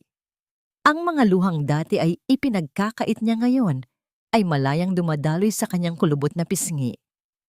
Laya, ang mga anino sa dilim. Hirap na bigkas ni Remedios, ang kanyang tinig ay gumaralgal. Hindi iyon aksidente. Ang iyong mga magulang, ang rimating preno. Nakita ko si Bella. Nakita ko ang tatay ni Bella. Napatigil ang tibok ng puso ni Laya. Hinawakan ni Rafael ang kanyang kamay, mahigpit at nagbibigay ng lakas. Ang revelasyon ay tila isang malakas na kulog sa gitna ng isang maaliwalas na araw. Ang trahedyang kumuha sa kanyang mga magulang ay hindi pala tadhana, kundi isang masamang plano ng kasakiman na nag-ugat pa bago pa siya ikasal kay Dante. Sinasabi niyo po ba na ang pamilya ni Bella ang may kinalaman sa pagkamatay ng aking mga magulang? Tanong ni Laya, ang kanyang boses ay nanginginig sa matinding emosyon. Tumango si Remedios ng mabilis, tila takot na takot. Alam ng iyong lolo. Kaya kanya ipinakasal kay Dante. Dahil akala niya ay mas ligtas ka sa piling ng isang pamilyang kilala niya. Pero hindi niya alam na maging kami ay nabulag ng pera ni Bella. Patawarin mo ako, Laya. Pinrotektahan ko ang lihim dahil sa takot na mawalan ng yaman. Pero tingnan mo, wala na akong natira. Dahan-dahang lumapit si Laya at hinawakan ang nanginginig na kamay ng matanda. Ang paghawak sa kamay ng taong nagpahirap sa iyo, hindi para saktan ito, kundi para iparamdam na tapos na ang laban. Sa haplos ni Laya tila huminahon ang paghinga ni Remedios. Ang liwanag ng hapon na tumatagos sa bintana ay tila nagbibigay ng bendisyon sa huling sandali ng kanilang pagkakaharap. Pinapatawad ko na po kayo, Mama Remedios. Magpahinga na po kayo. Ang hustisya para sa aking mga magulang ay hindi na ninyo kailangang pasanin. Bulong ni Laya. Paglabas nila ng ospital, ang langit ay nababalutan ng kulay ube at ginto. Ang pagtatapos ng isang mahabang araw at ang pagsisimula ng isang bagong bukas. Huminto si Rafael sa harap ng isang malaking puno sa garden ng ospital at hinarap si Laya. Laya, ang bawat piraso ng puzzle ay nasa lugar na. Ang mga taong may sala ay nasa likod na ng rehas at ang katotohanan ay malaya na. Wika ni Rafael. Kinuha niya ang parehong kamay ni Laya at dahan-dahang inilapit ang kanyang mukha. Tapos na ang unos, aking reyna. Maari na ba nating isulat ang ating sariling kwento? Naramdaman ni Laya ang init ng pag-ibig na matagal na niyang kinalimutan. Isang marang halik ang idinampi ni Rafael sa kanyang noo. Isang halik ng pangako, respeto, at wagas na pagmamahal. Ang kilig na nararamdaman ni Laya ay hindi na katulad ng dati. Ito ay mas matatag, mas malalim, at kasing liwanag ng mga bituin na nagsisimulang magpakita sa langit. Oo, Rafael, handa na akong magmahalan muli, nang walang takot at nang may buong pagtitiwala. Tugon ni Laya habang isinasandal ang kanyang ulo sa balikat ng lalaki. Habang naglalakad sila patungo sa sasakyan, naramdaman ni Laya na ang kanyang pagkatao ay hindi na nabubuo sa sakit ng nakaraan, kundi sa pag-asa ng kinabukasan. Ang Avileo Financial ay hindi na lamang isang imperyo ng pera, kundi isang simbolo ng kanyang tagumpay laban sa lahat ng pagsubok. Ngunit bago sila tuluyang makaalis, isang huling mensahe ang natanggap ni Laya sa kanyang telepono. Isang video mula sa kanyang lolo na itinakdang bumukas sa mismong araw na mahanap niya ang kapayapaan. Laya, kung napapanood mo ito, ibig sabihin ay nahanap mo na ang iyong tunay na lakas. May isang huling regalo ako sa iyo. Isang bagay na tanging ang isang tunay na Avileo lamang ang makakagamit. Isang koordinasyon ng isang lugar sa gitna ng karagatan ang lumabas sa screen. Isang misteryong muling nagpabilis sa tibok ng puso ni Laya. Ngunit sa pagkakataong ito, hindi ito dahil sa takot, kundi dahil sa pananabik sa isang bagong pakikipagsapalaran. Ano ang huling regalong ito ng kanyang lolo?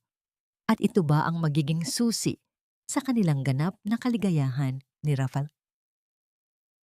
Nakatayo si Laya sa pinakamataas na palapag ng Avileo Tower. Pinagmamasdan ang paglubog ng araw na nagbibigay ng kulay ginto sa buong syudad ng Maynila.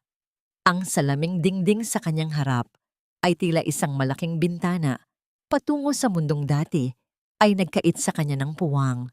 Ngunit ngayon ay nasa ilalim na ng kanyang mga kamay. Wala na ang kaba, wala na ang hapdi ng bawat sampal at panlalait. Ang suot niyang itim na silk suit ay tila isang baluti ng tagumpay at ang bawat hininga niya ay puno ng kalayaang hindi na kailanman mababawi ng sinuman. Dahan-dahang pumasok si Attorney Valdez, hawak ang isang maliit na tablet na naglalaman ng mga huling detalye tungkol sa koordinasyong iniwan ng kanyang lolo. Madam Chairwoman, handa na ang chopper patungo sa Isla Esperanza, wika ni Attorney Valdez nang may paggalang. Ang lugar na yon ay hindi nakatala sa anumang pampublikong dokumento ng Avileo. Ito ay isang lihim na paraiso na inihanda ng inyong lolo para sa inyong pamilya. Lumingon si Laya, isang matapang ngunit payapang ngiti ang sumilay sa kanyang mga labi. Salamat, Attorney Valdez. Oras na para makita ang huling piraso ng aking pagkatao. Sa loob ng ilang oras, natagpuan ni Laya ang kanyang sarili sa gitna ng isang asul na karagatan, patungo sa isang maliit ngunit lunti ang isla. Kasama niya si Rafael, na hindi bumibitaw sa kanyang kamay sa buong biyahe. Ang tunog ng mga ilis ng chopper ay tila isang malakas na awit ng paglalakbay. Ngunit sa pandinig ni Laya, ito ay musika ng pag-asa. Pagbaba nila sa isla, sinalubong sila ng amoy ng sariwang hangin at ang huni ng mga ibon na tila bumabati sa kanilang pagdating. Sa gitna ng isla ay matatagpuan ang isang modernong villa na gawa sa puting bato at salamin. Ngunit hindi ang gusali ang kumuha sa atensyon ni Laya. Sa harap ng villa ay isang malaking marker na gawa sa tanso kung saan nakaukit ang mga pangalan ng kanyang mga magulang. Isang santuwaryo, bulong ni Laya habang hinahawakan ang malamig na tanso. Hindi lang ito basta isla, Laya. Wika ni Rafael habang nakatayo sa kanyang tabi. Ayon sa mga dokumento sa loob, ang lugar na ito ay isang research facility para sa mga batang may sakit sa puso. Ang sakit na kumitil sa iyong mga magulang. Ipinangalan ito ng lolo mo sa kanila. Ito ang kanyang huling regalo. Ang pagkakataong magligtas ng buhay bilang pag-alaala sa mga buhay na nawala. Napaupo si Laya sa damuhan, hinayaan ng kanyang mga kamay na madama ang lupa ng kanyang sariling mundo.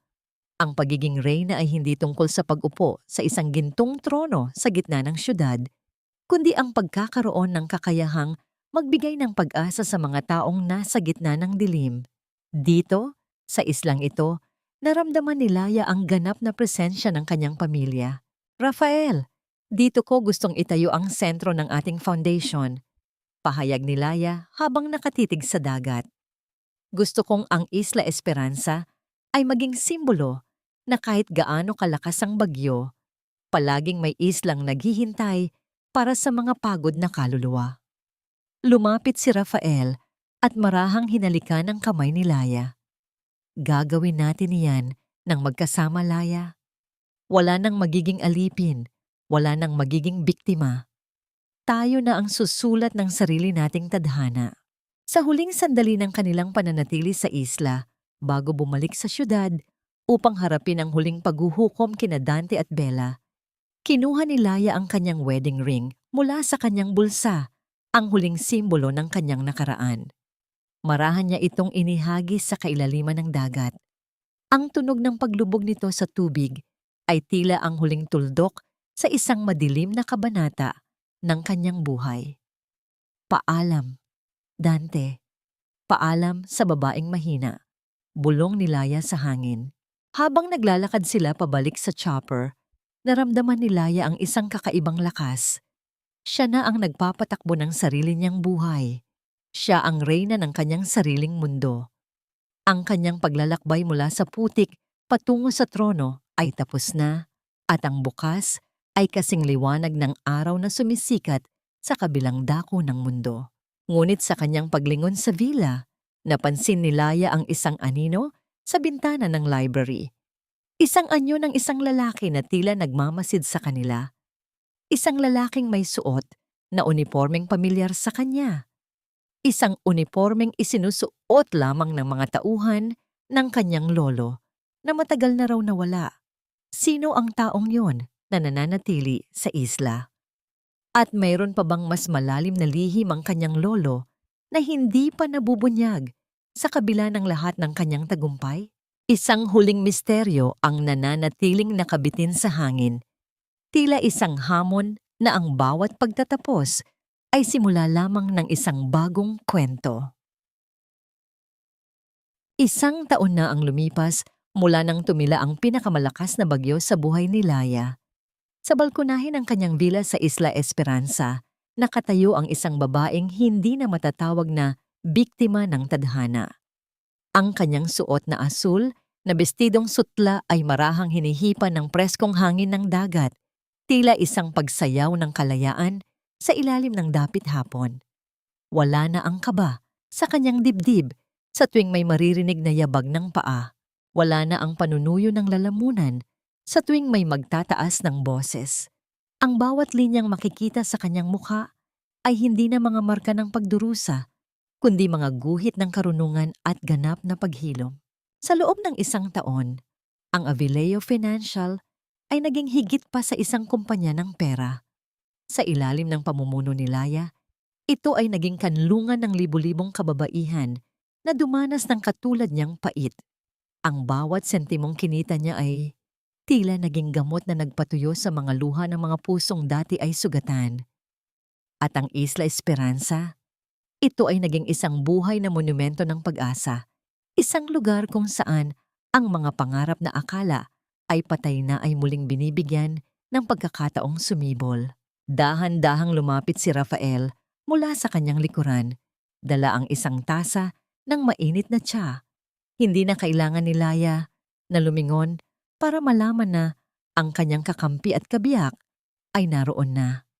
Ang init ng presensya nito ay sapat na para burahin ang anumang lamig ng nakaraan. Ipinatong ni Rafael ang kanyang kamay sa baywang ni Laya, isang kilos na puno ng respeto at wagas na pagmamahal. Iniisip mo pa ba sila, Laya? Mahinahong tanong ni Rafael habang nakatitig din sa abot tanaw kung saan nagtatagpo ang ginto at ube na kulay ng langit. Isang matamis at payapang nangiti ang sumilay sa mga labi ni Laya. Iniisip ko sila, Rafael, pero hindi na dahil sa galit. Iniisip ko sila dahil sila ang naging daan para matuklasan ko ang babaeng nakikita mo ngayon. Kung hindi dahil sa kanila, baka hanggang ngayon ay nakakulong pa rin ako sa isang buhay na hindi ko naman pag-aari. Balita niya ay nananatiling nasa loob ng piitan si Dante. Nagninilay sa bawat pagkakamaling nagawa nito. Si Bella naman ay nahaharap sa habambuhay na sintensya dahil sa mga krimeng nabunyag.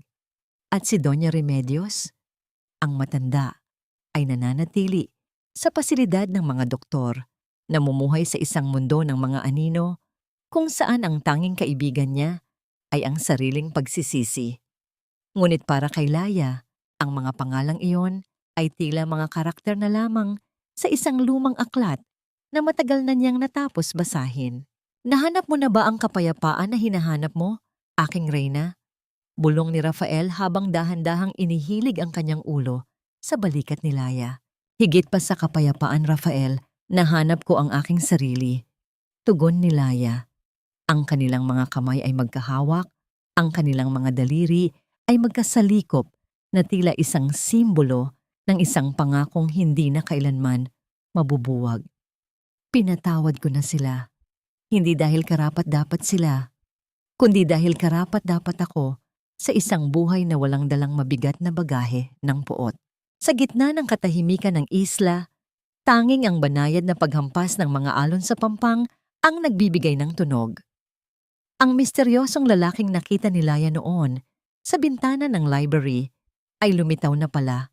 Isang matandang katiwala ng kanyang lolo na nagtago sa isla upang protektahan ang mga huling dokumento ng pamilya. Ang lahat ng sikreto ay nailahad na. Ang lahat ng sugat ay nalinisan na. Ang aral na nais iwan ni Laya sa bawat taong nakikinig sa kanyang kwento ay simple lamang. Ang iyong halaga ay hindi itinatakda ng kung paano ka tinatrato ng ibang tao, kundi kung paano mo pinipiling bumangon matapos kang itapon sa putikan. Ang pag-ibig ay hindi dapat maging isang kulungan, at ang sakripisyo ay hindi dapat maging dahilan ng pagkawala ng sariling dangal. Ang tunay na reyna ay hindi ang may suot ng pinakamahal na korona, kundi ang may pusong marunong magpatawad habang matapang na itinatayo ang sariling kaharian. Habang unti-unting lumulubog ang araw at nagsisimulang magpakita ang mga unang bituin, hinarap ni Laya si Rafael at isang malambot na halik ang kanilang pinagsaluhan.